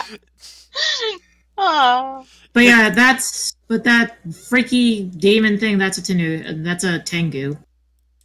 Yeah. So this thing massacred Lily's village because she lived in a fairly tiny village and left just like a bunch of orphans behind. So her and her surviving mother took the orphans in. Yeah. So she became a huntress in order to hunt this thing down and kill it. Yeah. I could totally imagine if there was a Grim like that. The first thing Ruby would do when she looks at it goes, "I want to poop it." No. Aww. I want to poop the snoot. No. Well, with my scythe. Lily would be like, the snoot! With my scythe. With her scythe. Yep. Boop the snoot with your scythe. So Ruby. Well, yeah, here's the thing about this Tanuki, like this Tanuki Grim. This thing travels in a flock. A flock of Nevermore Grim. So, like, Lily has to keep... Yeah. So yeah, Lily has to keep an eye, not only hunting down Nevermore Grim, but she's looking for some that are flying in a pack, because that means the Tanuki Grim would be not far off. Yeah.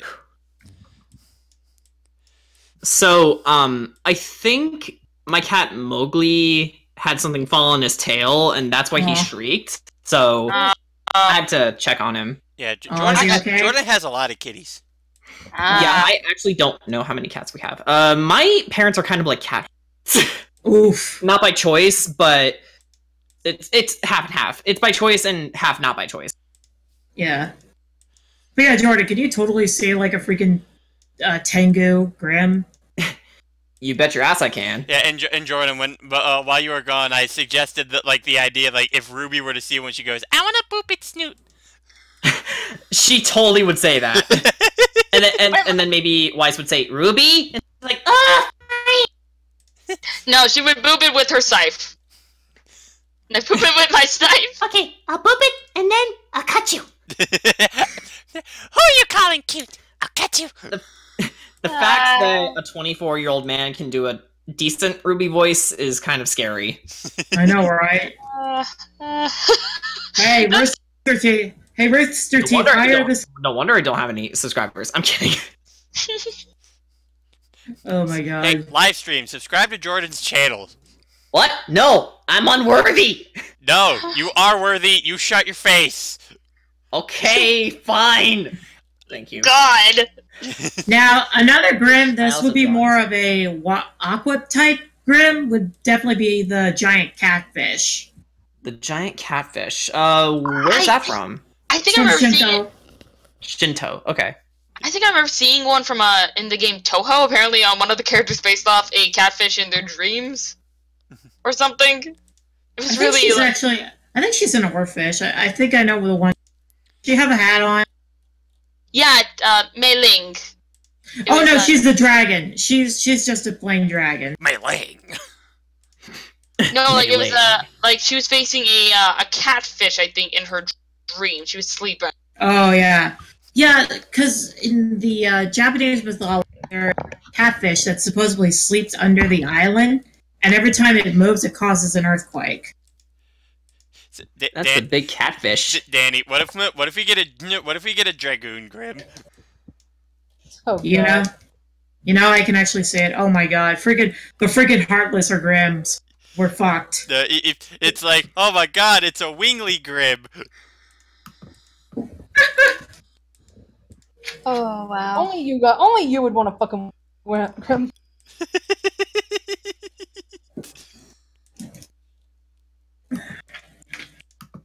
I have a feeling if Rooster Teeth ever heard our idea. Okay. It's like, I get your number. I see exactly where you're coming at. I just pray they never put as much as I would like to have a character in Ruby in there, because I don't want the whole Adam and Eve thing occurring. Hey, you want to know something funny, Jen? My Hero Academia actually included a fan-made character. Oh, really? Which one? Bubble Girl.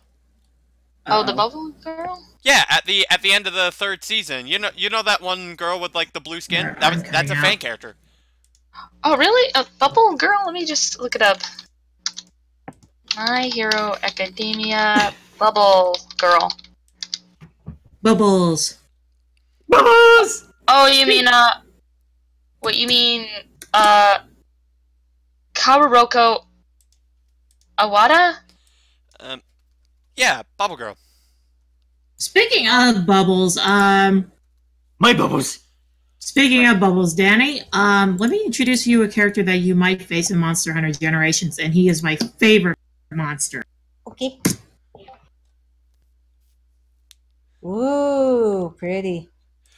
He's Danny, I found another Bakugo Valentine's Day card that reads, "Bombs aren't the only thing I'm good at blowing." But lol. And the worst part is, Danny, look at the face he's making. Oh no. Oh no! Why would you do this? Like, no. Sorry. Bakugo, like, yes, pretty much. Baku, no! And then Kirishima's the one who gets that card. What the fuck, man? It's like, dude, if you Baku, just, no. if you just wanted to fuck, all you had to do is ask, shut up! You know what's funny? That one villain that I would like to see by Hero Academia include is somebody based off of Arsene Lupin. Oh. I know they have, I know that, I believe one of the villains, like, in Season 3 is based off of Apocalypse. Yeah, yeah, and freaking, I won't get into detail, but there's this one character, and I swear to God, he looks like a Teenage Mutant Ninja Turtle character. I know who you're talking about. I won't go into detail because you guys got to watch when they get to the training camp. Yeah. Also, you get to meet some of my favorite pro heroes too. Yeah. Oh, I mean, I know I've told Jordan a lot about another character that I love as Twice, because he's literally just Deadpool. Literally. Yeah. Can I have Miss Suzune as a pet? I love.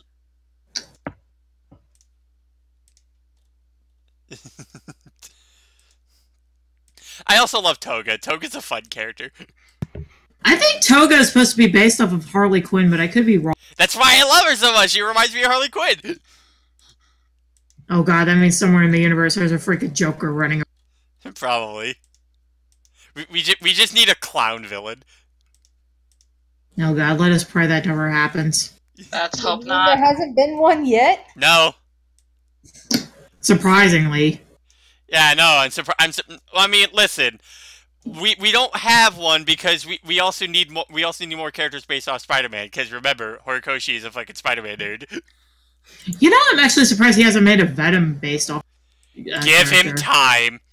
Oh wait, no. Hold on. Actually, there's something that I gotta show off from Rurouni Kenshin to this chat real quick. Cause it's fucking. Oh my God! hysterical. I think I know what you're talking about. Yeah, I showed Jordan this, but I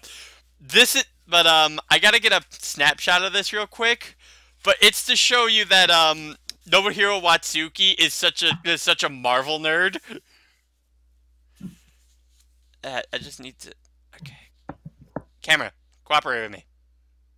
It's not gonna be on stream. I'm gonna be posting this in the Discord chat. Okay. In the Incarnation of Chaos chat. Yes. I think my voice is starting to go. Oof. Oh, Okay, goodness. so We have been streaming for quite a minute. So. yeah.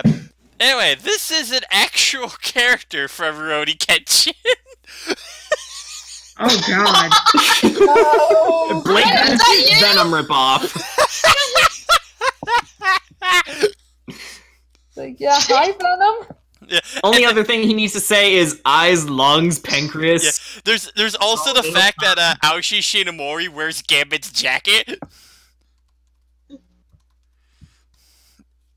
And there's one more character that I need to look up to because I need you guys to, once I show you the guy's design, I need like some of you to like tell me what you see when the first thing that comes to your mind when you see this character. Okay.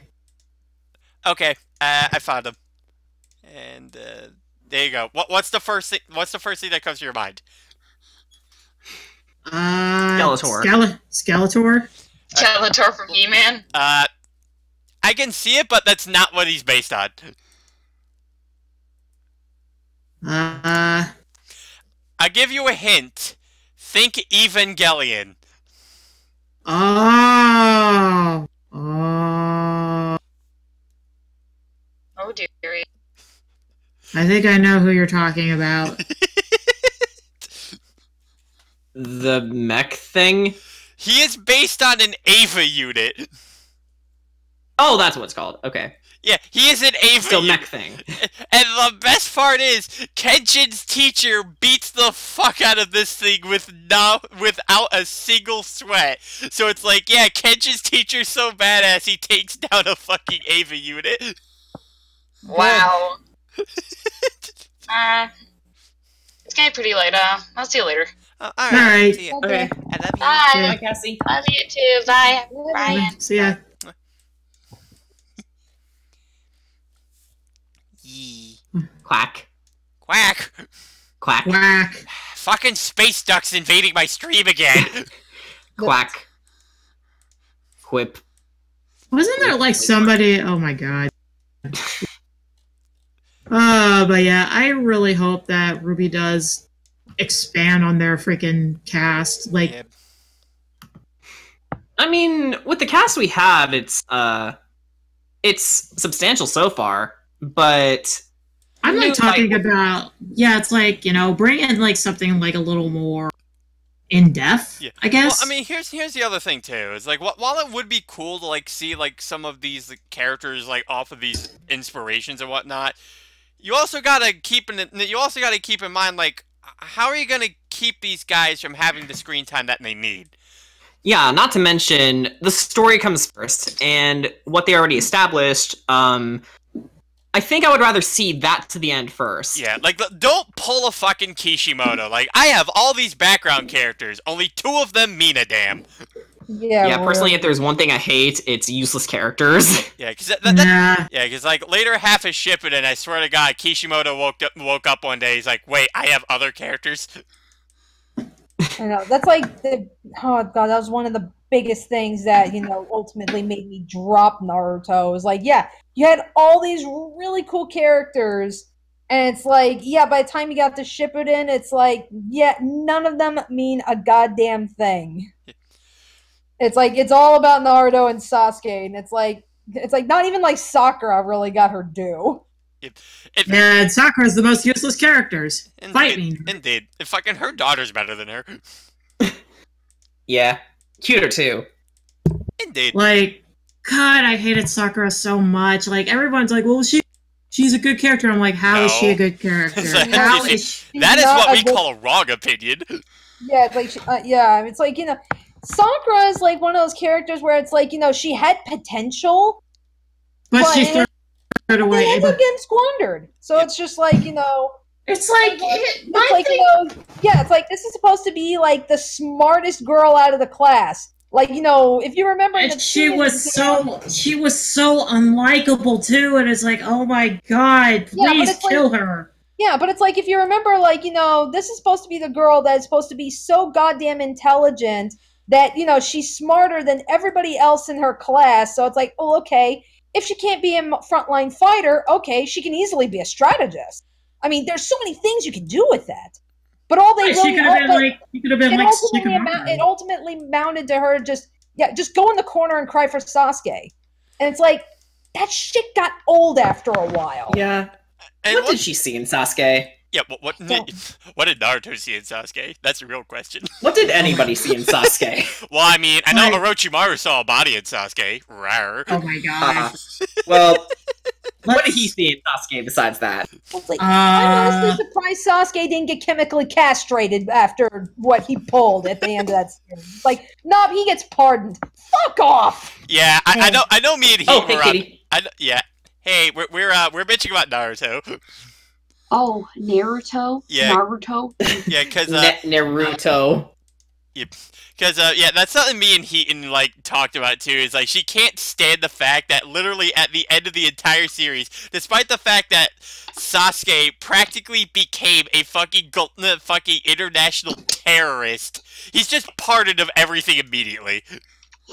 I Yeah, hate it's like, Sasuke. it's like, fuck off with that noise. It's like I'm convinced that he somehow held Sakura hostage when they married, because. Oh, no. That Are you sure? Are you sure it wasn't the other? Yeah. yeah, I'm pretty sure it's the other Good way around. Like question. Sasuke's just like, oh no, I need help from my boyfriend Naruto. Oh my god. Naruto's already married. It's like, Fuck. fuck me. Naruhina for life? Hit Naruhina for life. You know I mean- what's sad? Well, you know what's really sad? Like, I never liked Hinata, but I found Hinata as a better than fucking Sakura. Like everyone was. I think Hinata was better because, like, she was much more kind and understanding to him versus like fucking Sakura, who is like, I'm a needy ass, greedy ass, bitch, and I'm a cunt. Let me scream about somebody. Yeah, from what little I know about Naruto, Hinata was definitely the more interesting between herself and Sakura. Yeah, maybe not particularly well written, but she was more interesting. Yeah, because Hinata's bitch got abused. Her characterization was consistent. Yeah.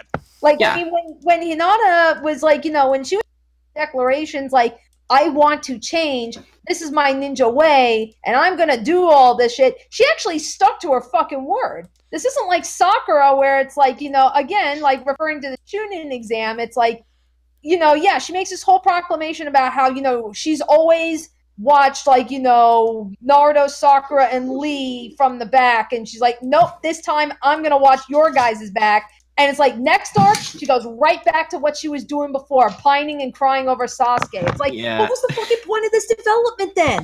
Not to mention, not to mention, sorry, not to mention,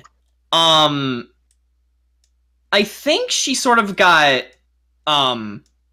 power creeped by Naruto or something. Yeah, both Naruto and Sasuke. Well, to be fair, everyone got power creeped by Naruto and Sasuke. By the way, you know what's really funny? Like thinking back on it. Yeah. Kurama watched freaking Naruto and Boruto get created. He's like, no, I had to watch two little shits get born. Fuck this. Are we talking about that old Hokage fucker? No, the nine-tailed fox. Yeah, that was the nine-tailed fox's name. I never got his name. Yeah, it was Kurama. I never got his name. Yeah, no, I dropped out after Shippuden. I was like, okay, this is getting too beady. This is becoming too, like, Dragon Ball Z for me. Like, I dropped it after they killed off Deidara because, that was actually the point that I stopped reading the manga too. And it was mostly just because by that point it's like, okay, this story is about who can God mod the hardest. You know, how hard can you God mod after the last guy? Okay. I mean, it's like, you know, it's like, yeah, it's where it's like, you know, that's like the greatest freaking example. It's like, okay, yeah, Sasuke and Deidara are fighting. It's like, and then like, you know, it's constantly going back and forth. And then Deidara reveals, oh, by the way, I can make bombs into the molecular level. Fucking what? To be honest, takes a lightning bolt to the chest to defuse it. Because that kind of kills some other people. Cough, cough, Haku, cough.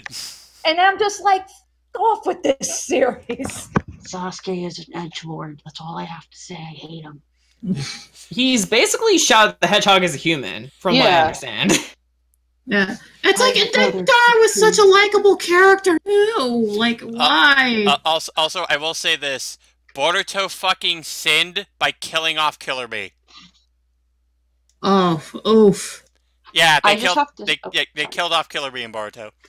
I think Boruto sinned just by existing. I mean, you know what? That too. What happened to Boruto should be a burrito. I always call him burrito. What happened to the Eight Tails? Is he okay? From what we've seen, Eight Tails is captured by the same species of aliens that Kaguya came from. Because that's what fucking Naruto's evolved into. Ninjas versus alien gods. Wonderful. This doesn't sound like Dragon Ball Z at all. No, it doesn't. Okay.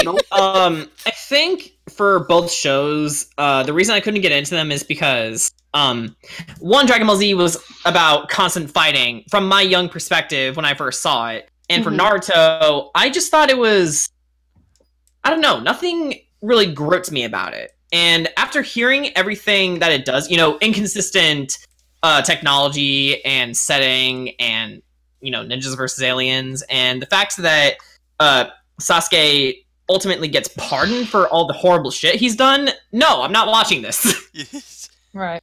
I mean, you know it's bad when, you know, you have a show like JoJo's Bizarre Adventure, which has some of the most cracked out shit you could possibly think of, and that remains to be entertaining and consistent, and it's still going 30 years. Well, I mean, the other thing too about JoJo is that compared to Naruto lost its charm. JoJo still has it. Yeah.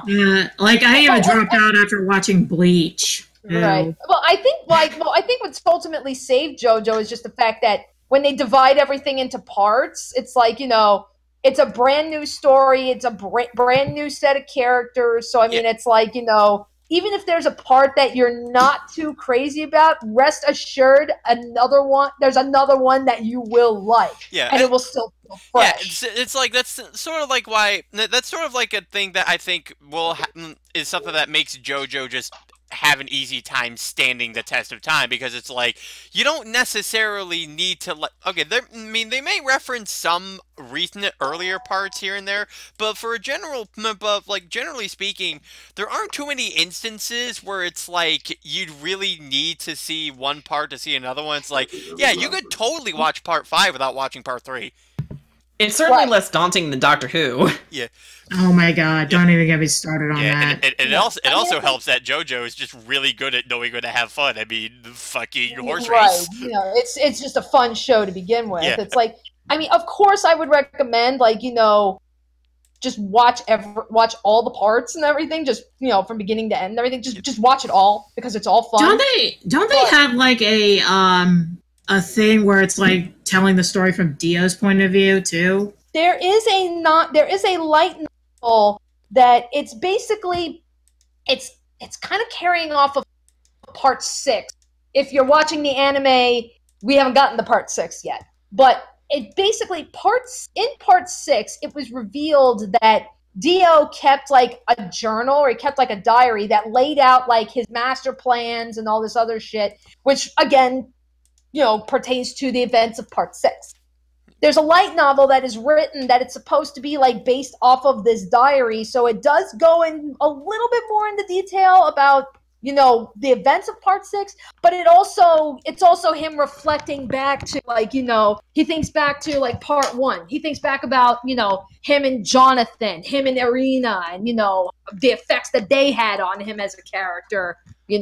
When he's sitting in the bottom of the ocean during part 2, it's all about his collective thoughts there. So, I mean, it's like, I hesitate to say that it's canon, because it's technically not written by Araki. So, but it got Araki's blessing. The guy, I mean, he even did like artwork for it and such. So that's why it's kind of like, it's like Purple Haze feedback for part 5. I don't know whether to call it canon or not, because it's technically written by somebody else, but Araki still had some creative control and contributed to it. So it's like, I don't know, would you consider that canon or not? I think that's all up to whether or not the creator themselves says that it is. Yeah, I would say that if it has the creator's blessing, then yeah, I would say it's canon. If everything falls into place as they should. Yeah. And I mean, but I mean, that's like, it's all Dio. I don't know if it's been translated yet or not. And let's also remember, Jesus Christ was the very first stand user. in one universe. In the Steel Ball Run universe. And they had a horse race, and the victor would gain the body parts of Jesus Christ. And I know, again, it's the most. You know what's funny? Shit you can think of. It's like, part 7, arguably the best part of all of JoJo. Like, so many fans consider this Araki's magnum opus, and it features like a cross-country horse race where people have to gather the body parts of Jesus Christ and deliver it to the President of the United States so he can make America great again. What? Yeah, that's actually a thing. Nutshell, the plot of part 7 of JoJo's Bizarre Adventure, and it's fucking glorious. It's my second favorite part. Like, I adore the fuck out of Steel Ball Run. Let me ask you, is like the writer of the show a memer of sorts? Well, I mean, he produces memes. Yeah, that's where it's like, not really. I mean, it's like, he's writing, he's just doing his own thing. It's the fans that are making the memes. Yeah, it's also heavily believed that Araki is in fact a vampire. Yeah, because the joke is because JoJo, I think the manga started 1985 or 86 or something. I mean, it started in the mid to late 80s. So he's been writing this story for over 30 years, and it's still going. And it's like look at photos of Araki now, and it's like he looks like he's barely aged when he started. So that's like led to this joke where it's like, oh, it's really an autobiography. Yeah, Araki's actually Dio. Yeah, he's really a vampire. And the Castlevania comparisons are even more different. You thought it was Araki writing this, but it was me, Dio. My God. Oh God, I was cracking up so hard. Like, you know, when got announced for Smash, it's like all of a sudden everyone started the JoJo meme started coming back with Jonathan and Joseph. Yeah. You know, so it's like, oh. For a second, I thought you were gonna say Charlotte after Jonathan, because there's a character in Castlevania named Jonathan Morris, and he has a partner named Charlotte Owlin. Oh no, well no, that's because, like, you know, yeah, Jonathan's the first protagonist of JoJo's Bizarre Adventure. And then part 2, Joseph, who's the protagonist, it's Jonathan's grandson. Yeah. And then part 3 is Joseph's grandson.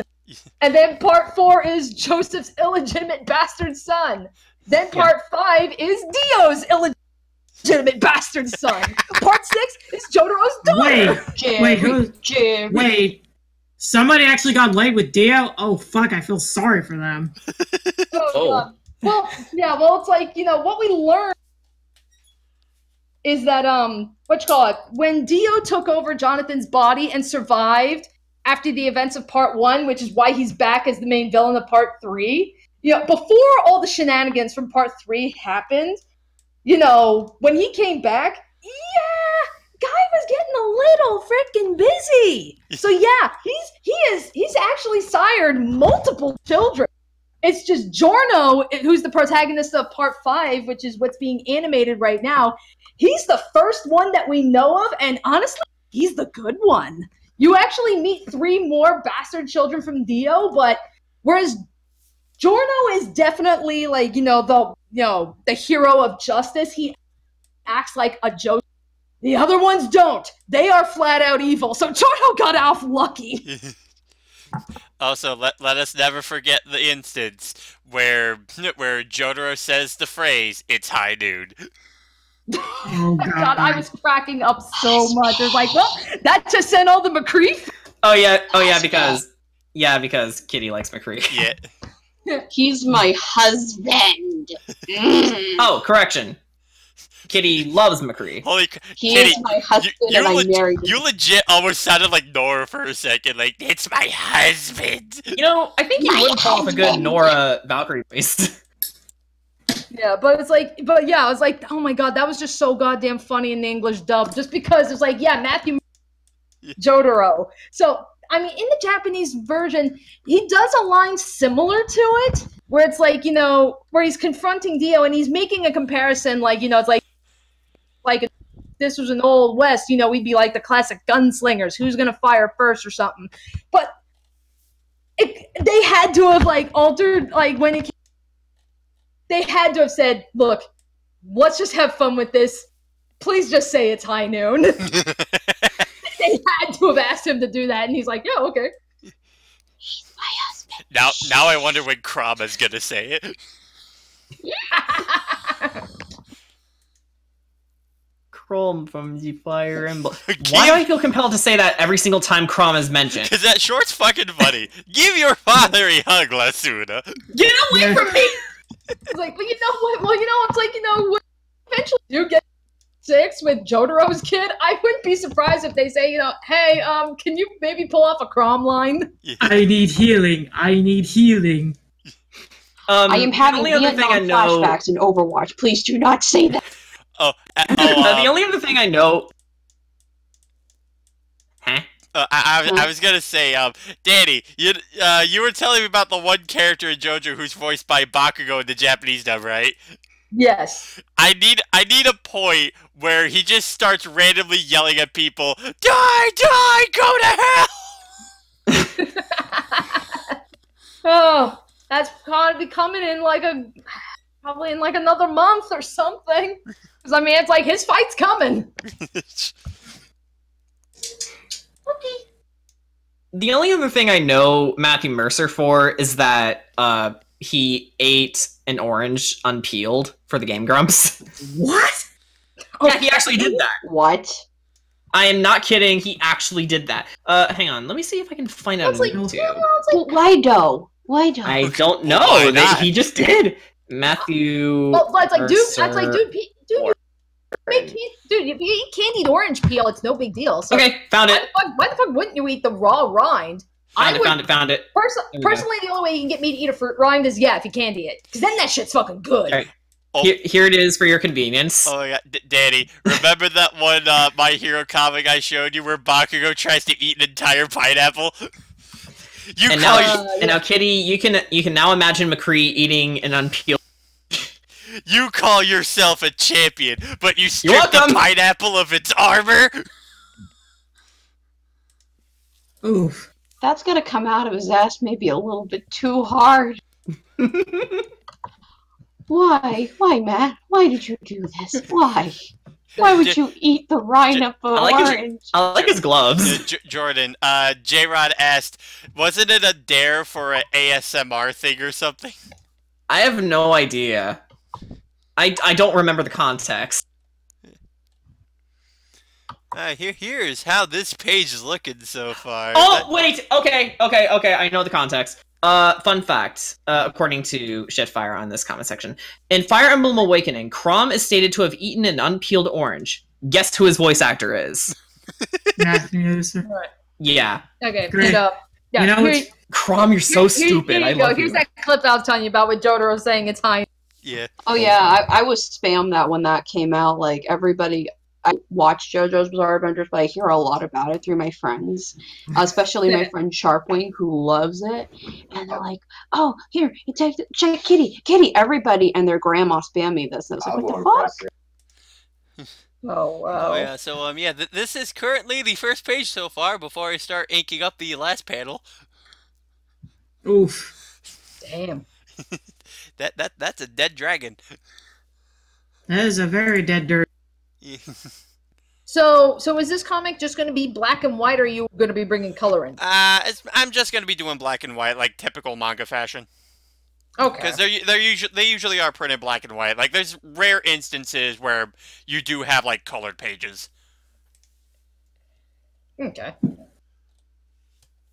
And by the way, Jordan, this opening narrative should sound familiar to you because you helped record a line like this. Yeah, I know. I think I mentioned it when the stream first started. But yes, I will mention it. I will mention it again. I narrated this. Yeah. I am not a proud dragon.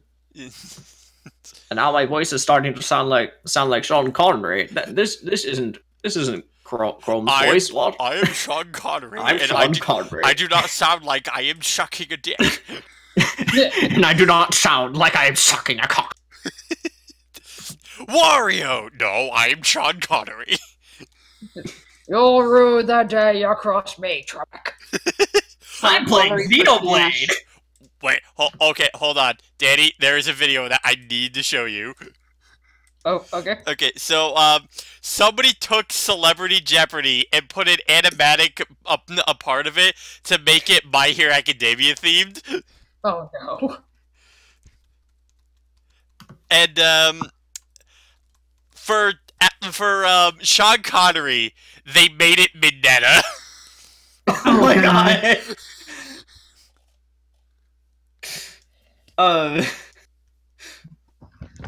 He's like, I'll take famous titties 200.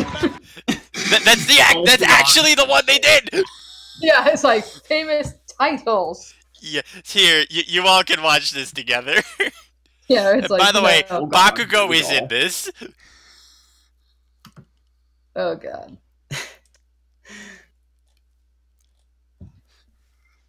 I love Bakugo. Okay. I hate him, but I love him at the If same anybody time. wants to watch with me. I hate Bakugo, but I love him at the same time. I don't like Bakugo. Oh, Hey, I'm back. Sorry. Cassie's back. Honey. Hey, yeah, I checked. It's something I was just Hey, checking. Kitty, can you do me a small favor? Huh? I said, I'm Kitty. sorry, what? Oh, Could you pull off a certain goddess in here, if you know what I mean? Oh. Uh-oh. Mm. Oh, poor little Pitou. My lady is in here. ah. Is my student. Oh, no. This is a live stream! Stream? I must warn you, this is about to get rated M very fast. Oh god. So what was it rated Oh before? God, it's your darkest secret. I am about to be fucked on stream. Oh, Good night, everybody! Yeah, good night, everybody!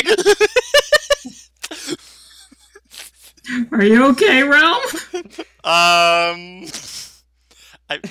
think you broke him. No. I don't know. Wait, actually, I need to ask. Is turning red being broken? No. Or is that natural? Kinda. I think it's natural.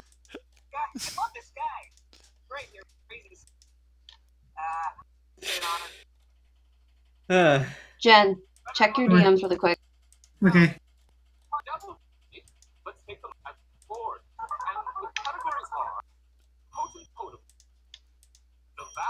Boyfriend says hello, by the way. Hello. She says hello. Yep.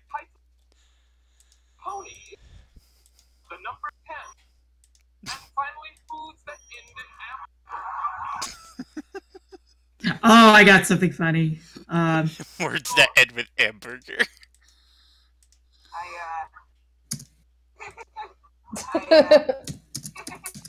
So.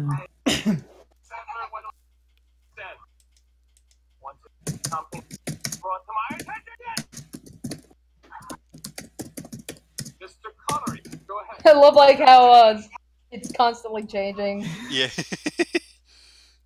Do it. So, Realm, do you need some divine intervention? I do not know how to answer that on stream without it being unadvertiser friendly. Oh my god. I can't believe Brian Wellmores is about to get fucked on stream. Oh god. The powers of a voice actor, am I right, Kitty? Uh-huh. Yeah. My boyfriend's dying in the background if you hear him. I'm kind of here. Okay, good night. Yep. What?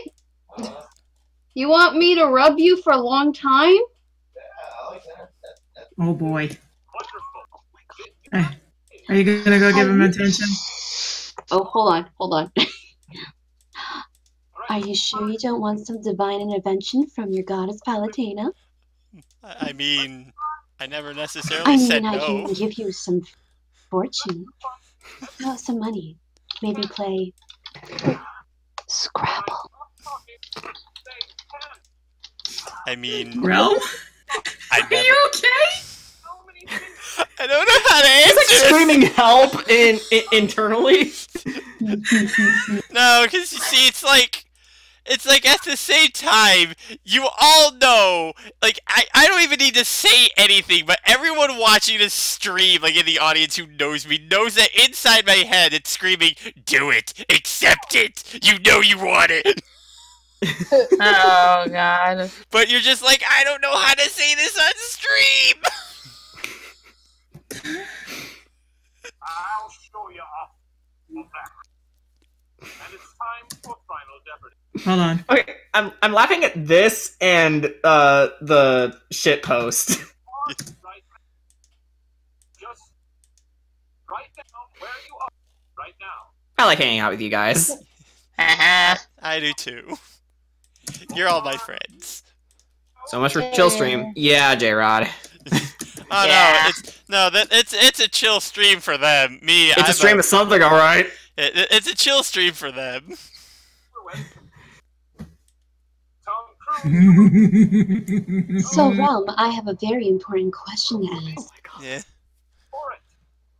So, Realm, do you want to plunder my scare temple? I think that's sacred. I Would think you she worship has. your goddess? Adam Sandler. Aw, poor little Remy. I love voice acting so fucking much. I need a cuddle. I think you're killing him. I will put you straight in my bosoms. Oh, oh. Oh shit. And then I love you for a long time. Suddenly she turns into Suyu. Get up. Get up, get up. Hit or miss. I guess I never miss, huh? You got a boyfriend. I bet he doesn't kiss ya. Mwah. He gonna find another girl and he won't miss ya. He's gonna skirt and hit the dab like Wiz Khalifa. Ribbit. Ribbit. Who wrote this? Me. Wait, what am I coming back to? I just finished watching that. You missed Palutena coming in here and asking me for a fuck. Okay. It's like, hello, do you need landing light? Man, she wants to sleep with you. Like Realm is kind of like Realm.exe is overheating. If you know what we mean. Hold on.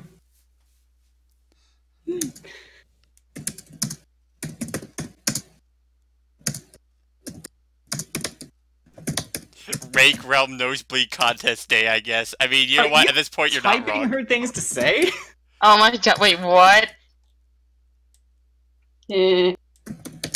So...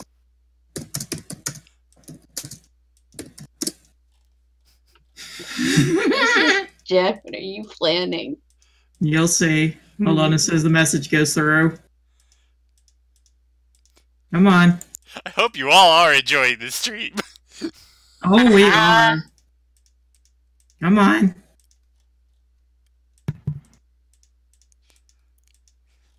Oof. You're not blocked or anything. I know, it's just Discord's being stupid. Oh. I mean, that's like a normal Thursday.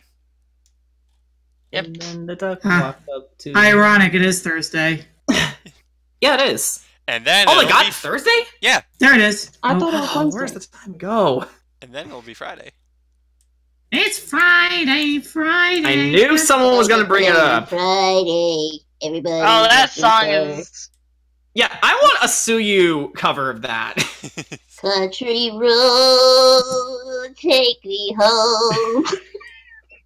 That is an old as hell song. Oh my gosh. To the place where I belong. Yeah, give me just a moment.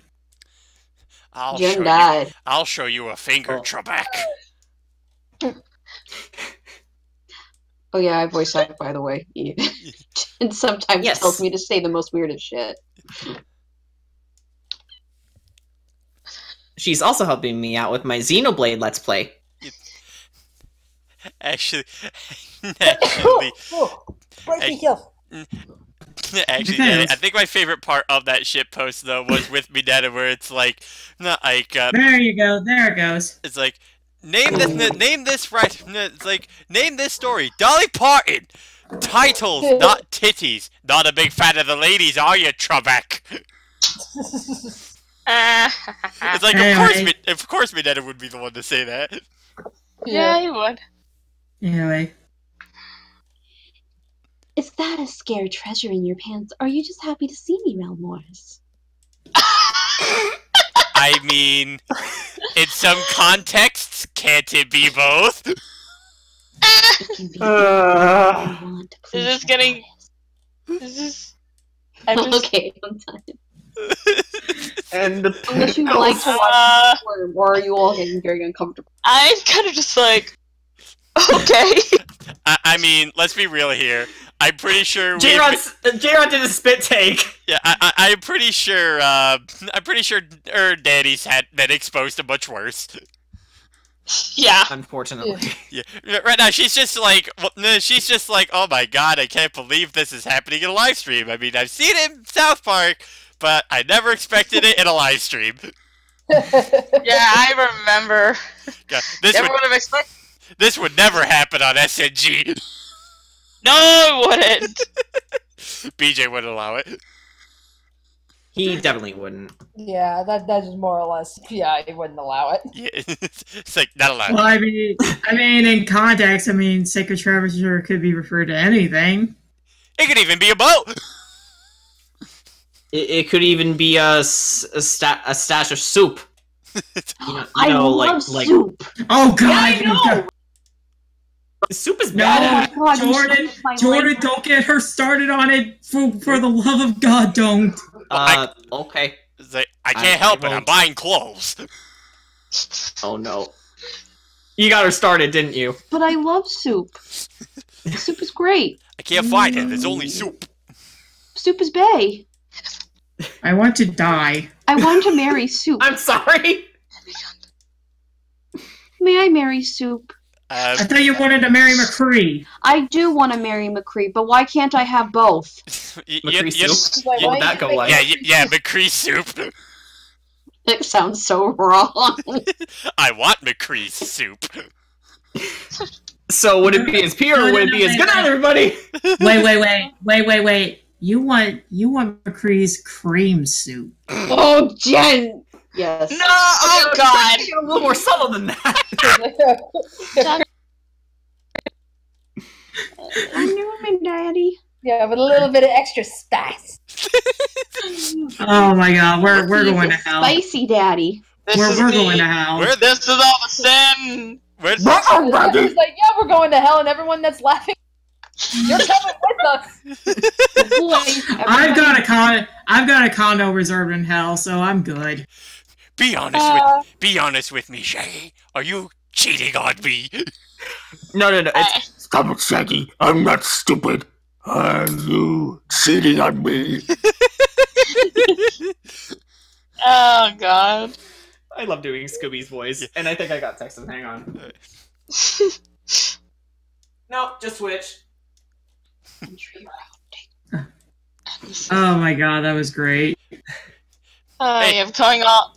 If you want things to get even more subjective, ride in. Squeeze my hog. Oh, God.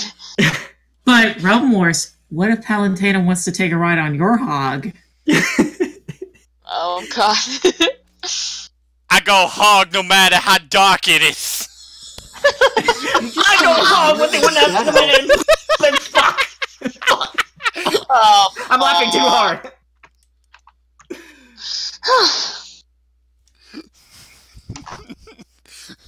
Are you okay, Realm? I mean, we'll stop if we're making you uncomfortable. No, it's fine. I'm okay with it. You're crying and laughing. He's crying in laughter. I'm there. I'm blushing. I try to draw drag. I try to draw. What you're saying is, you're fine if Palutena squeezes your hog. Snake, you're fired. Can we just have a picture of that, just like You Snake can't fire going me. up I to... quit. Can we just have a picture of Snake doing that, just walking up to Realm Wars, just saying that? Squeeze my hog. Yeah, give it a nice squeeze. I'm sure some of you are confused about the context of Snake and Squeeze My Hog. Watch Vinny. Yeah, Vinesauce, Vinny on Vinesauce did a stream of Metal Gear Solid 2, and he, in Snake's voice, made Raiden say, I want Snake to squeeze my hog. And someone actually paid David Hayter, Snake's voice actor, to say to Vinny, Raiden, squeeze my hog. We don't deserve David Hayter. So embarrassed. It's like, no, I didn't say this. We don't deserve David Hayter. Now we can always count on Vinny to make him run into this shit.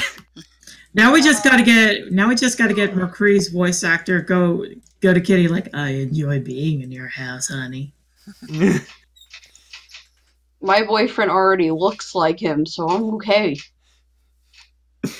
Yeah, you can get him to say it. He can't do a really good cowboy voice. Or even better, like I kind of like want to find Palutena's voice actor, just have her say sweet things to Realm Oh Wars. god. Well, I mean, okay. You'd have to ask yourself which one though, because she has two different people who are voicing her.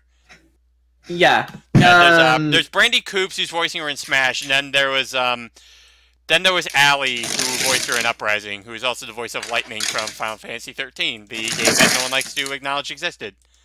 Brandy also did the voice of Zelda in the world of... Yeah. Oh. I try to mimic the one from Smash. I don't think I'm very good. Yeah. You do a good version from the Uprising one. Oh, I only based it off of the Smash. Yeah. I mean, you know, you do what you can. Yeah, it's like with Super Gaming Brothers when they were Let's Playing Sly I and the Thievius Raccoonus, and then Johnny tried doing his first Bentley voice, and Elliot's like, you gotta make your voice higher. It's like, I'm doing what I can, Elliot. He's like, And now he can do it with no effort. Ryan's Bentley's really hard to top. Yeah, he does such a good Bentley. Yeah. Low key, Realm Wars. I know you're gonna fight me for this, but Birdie is good goddess, is best goddess. I will fight you for this. Yeah, I think I'm with Brian on this. Birdie's kind of. I know, but she's so cute. She's kind of adorable. Yeah. I know that And she's... I guess she is voiced by Starfire, so And Princess Bubblegum. And Princess Bubblegum. Also, she cares about nature. Yeah, someone should have pointed that she screams "Booyah" when the humans go extinct. I would give her a cookie. Meanwhile, the Inkling is going like, "Rumi?" in confusion. Rumi? Mommy. Hold on. If Rita's like, the fuck's a wooby? Vimo. That's Yeah, the Vimo is version. Octoling, isn't it? Yeah, Vimo. Hey, Christopher, that Nighthawk thing in the comment section? Nah, we're not looking at that. Oh my god. That never happened. The world will never know. Hold on. What it takes to get to the center of the Tootsie Pop. Is that what you're asking about? Yes, that's what he was asking about. He was asking how many licks does it take to get to the center of a Tootsie Pop. I told him the world will never know.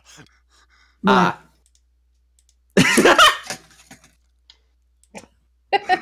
That doesn't look right. Why? What is he drinking?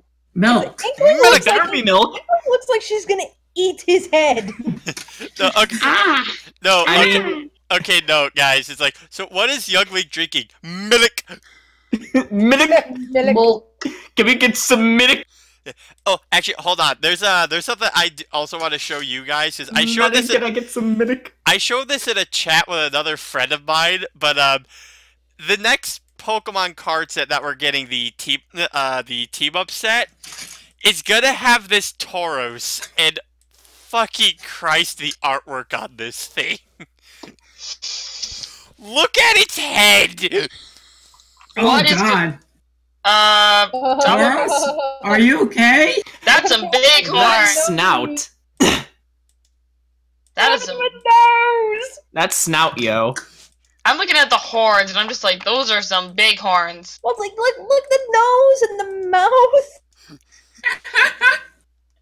Autonomy, where are you? Anatomy, where are you? Anatomy, where are you? Yeah, Anatomy. My face! Oh my god, what's wrong with your face? My face! My precious modeling career! Instead of going moo, you're going Oh my god. Yep. Okay, I'm looking at the Inkling again, and it looks like she found God and wants to eat him. Well, that's the only noise that comes out of his. Like, Low-key, I think she wants some of that milk. It's Oh milk. no, she needs some milk. She needs milk. she needs milk. Like this is the first time she's seeing this delicious drink and she wants some of it. That's the inkling noise when that's the noise inklings make when they want milk. I'm tired. Well, we've been streaming for like what 3 hours now. Yeah. I tend to turn into a fucking baby in later hours. Apparently, I tend to just do long live streams because I get wrapped into like what I'm doing so quickly. It's like my day off. Like I don't have anything else to do. Wait, today's your day off or tomorrow is? Today is. Yeah. So I don't. Otherwise, I'd be at work by now because I'm on night shift. Yeah. Oh, I just you have night shift. Yeah. And I'm also like, yeah. Apparently, like what happened at work for me is like they called me saying, hey, can you come in on Friday instead of Tuesday or Wednesday? Yeah. Like they just was like, okay. I was like, sweet, day off. Yeah. By the way, Kitty, on the live stream, I'm going to have the current progress of this page that you can look at. Let's see. I'm sure Palutena would like to see your dragons. Don't get her started. One of them's dead. It got its fucking throat ripped out. Not even that. Not even that. It got beheaded. Well, no, it didn't get beheaded. He actually like got his throat ripped right out. Oh, never mind. Dang, son, that's gotta be painful. Oh yeah. That's nasty. Yeah, they're being invaded by the realm of darkness.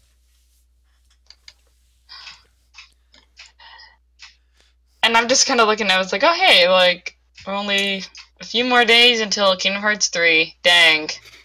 And Resident Evil 2 remake. Oh yeah, freaking Kerberfer and Josh are fucking pissed because apparently the game got leaked early. Yeah. Who? Wait, what game? Kingdom Hearts 3. Kingdom Hearts 3.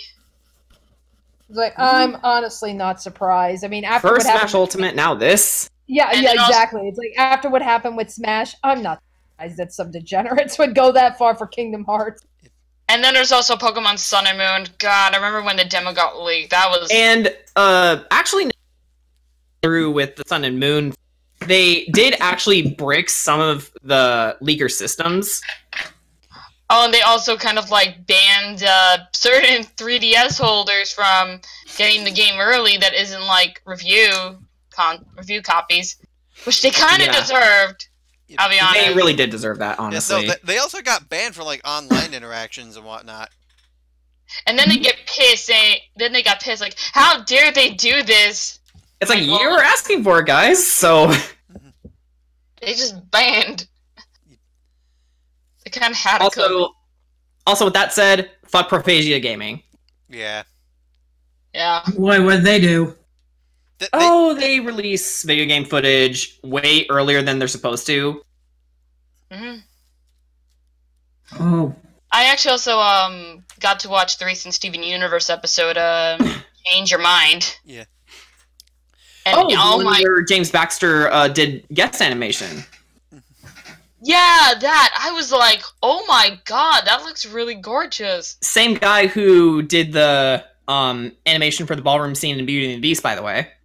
Yeah, I was like, it was such a good animation. Yeah, like, and I noticed you and Daddy retweeted that when I had it on my Twitter. Yeah. Actually, on my Tumblr, I tend to, like, reblog. When it comes to Steven Universe, I tend to either have, like, my reblogs either have Pink Diamond, White Diamond doing some weird shit, or basically whatever the Pink Steven is supposed to be. I don't even know what that is. Is it weird to say that I'm not a big fan of Steven Universe? I mean, you don't have to be. You don't have to be. I kind of get it. I'm sure BJ would fight you on that, but that's another story. He might even get into it. I've kind of fallen out of Steven Universe, and I Same think here. it's not so much that I got bored of the story so much as I got sick of all the fucking hiatuses. That's like, you release 3 episodes and then, okay, we'll see you in like 6 months. And it's like, after a while, the shit just gets old. So it's like, yeah, I'll catch up with it whenever I feel like it. So it's like, I've moved on to other things because and that's more so Cartoon Network's fault, not the Crooniverse. Yeah, I don't really fault the Crooniverse. I actually felt like Cartoon Network's really weird time schedule, if anything. Where it's mostly Teen Titans, Go. Yeah. But I fall under the same boat as Danny when it comes to Steven Universe. I love the show, but not only were the hiatuses getting a little ridiculous, but I just honestly forgot about Steven Universe. Yeah, I just got lost. I got lost in the midst of all the fans. Yeah, I just get lost in the midst of all the people who point out the animation inconsistencies. Well, I can easily explain that. Allegedly, the Crooniverse makes it so that everyone has creative freedom with how the characters look. I mean, I get that, but it's like, it's also rather distracting when it's like in one scene, compared to another, character heights just completely change. It's or Peridot's hair gets bigger, whereas in other seasons it was small. Yeah. And,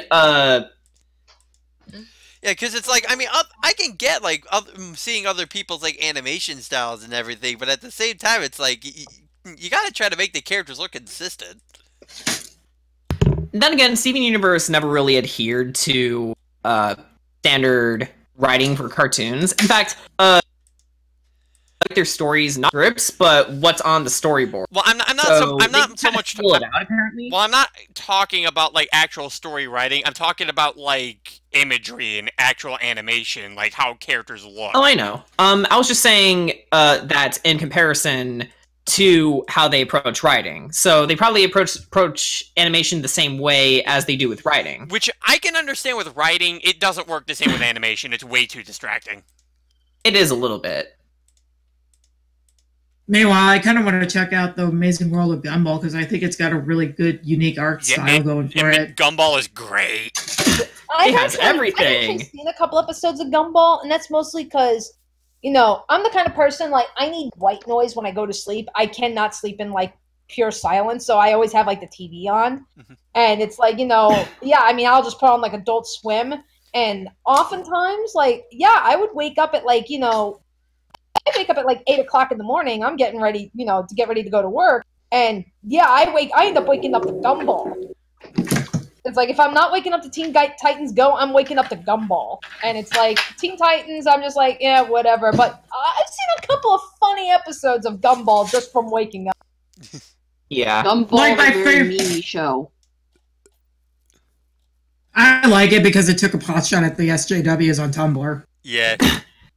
Yeah. No, honestly, one of my favorite jokes from Gumball was that Gumball and Darwin were talking to this one character who apparently had like this these self-anxiety issues, and they try to give her like a reason. They try to help her out, but in like, of course, their own stupid fashion, where they're like, "So you're a defenseless, emotional, and poor girl. So how exactly is it that you are looking?" And then Darwin just starts sitting there, going like, "Oh, my life is tragic. It is terrible. Everything of my life just completely crumbles beneath me." And then Gumball says, "See, that is you right now, not asserting yourself in your life. This is how you should look when you assert yourself in your life." And he grabs Darwin and chucks him out the window. What the fuck?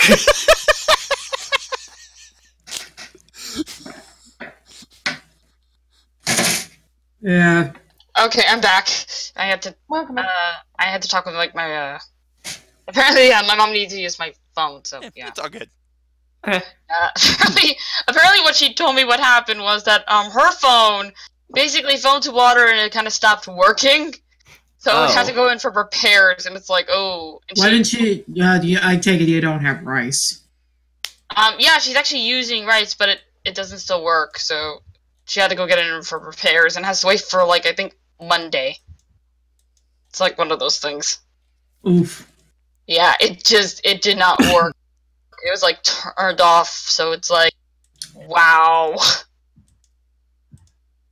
That's, like, the one thing that really is, like, that's the worst thing to happen, is when your phone is, like, you can't turn it on, you can't get any messages or anything, it's just dark, and it just fucks up or something. Why are cowboy hats so hard to draw? Are you working on my one? because of all the swooshes and loops and the leashes. Oh yeah. By the way, people, It's very Kitty's got a Ask McMercy blog. You should totally go follow it. Oh God, no! Please, no Evers. I barely started. Let me get my fan fiction up and going first. Actually, speaking of cowboy hats, though, it took me years to realize the logo for these was supposed to be a cowboy hat. When I was little and when I first saw the Arby's logo, I was, is that them? Or is that what is that, Mom? What is it? I had no idea what it was. Either a fucked up A or an M. So when I saw the original building for Arby's, I was like, oh, it's a cowboy hat. That was horribly conveyed.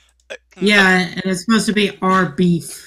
Yeah, actually, if I can go on a little bit, because I actually do have this instance within this first book involving 5-year-old Kamiko, where I'm still so proud of how I actually thought of this moment, where he's being hunted down by Mao, who wants to like take his life.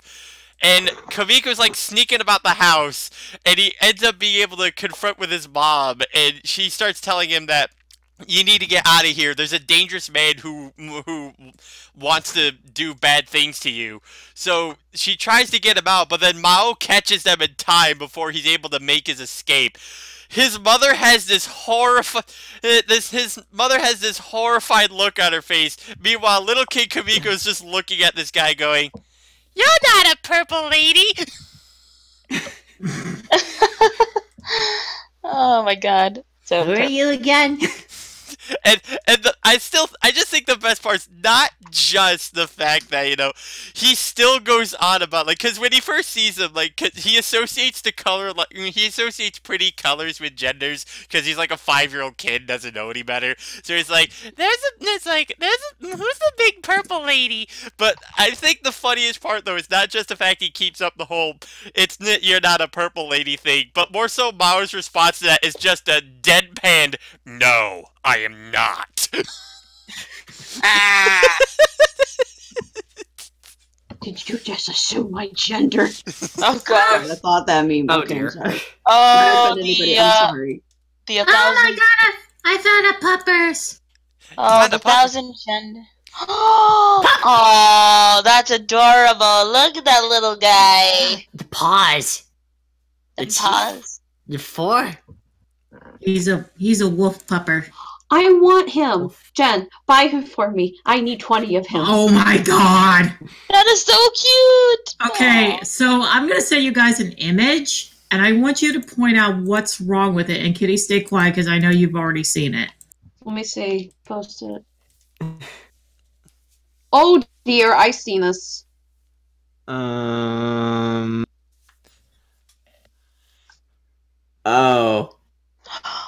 Oh, I see. Doug Bowser. I get it. Doug Bowser. Oh, And Myro and Luigi are tied up. Yep. wait. Oh no, Mario and Luigi. Oh no, they're tied up. Mario? They're trapped.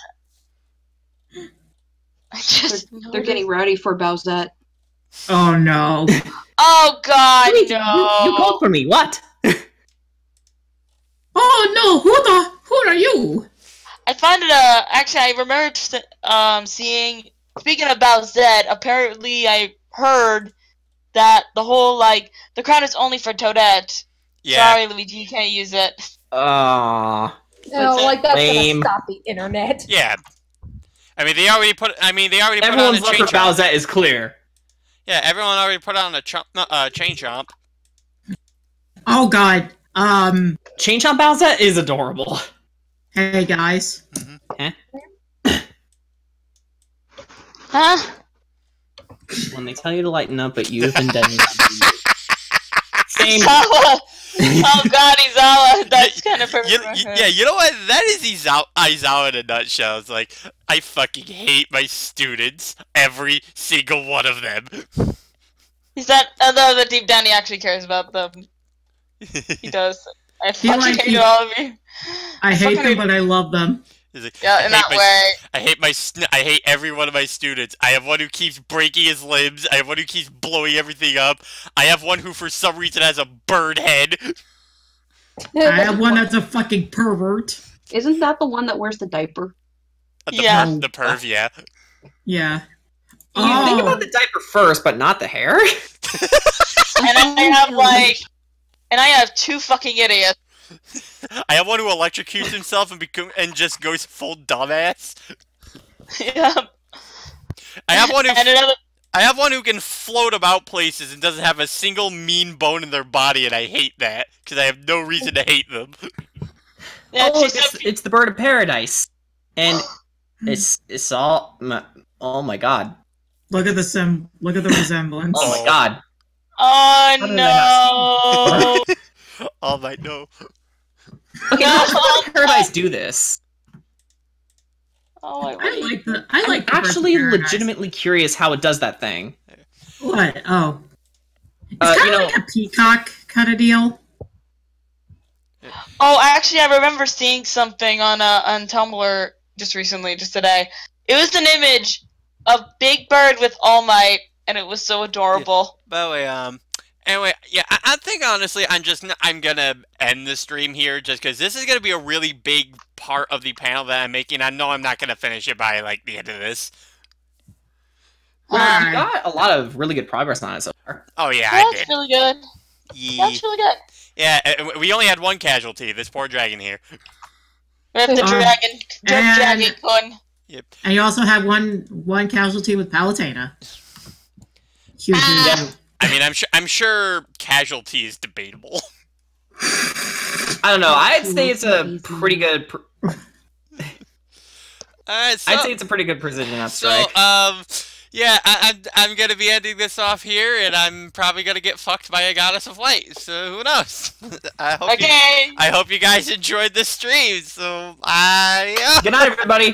Bye. See ya. I gotta die.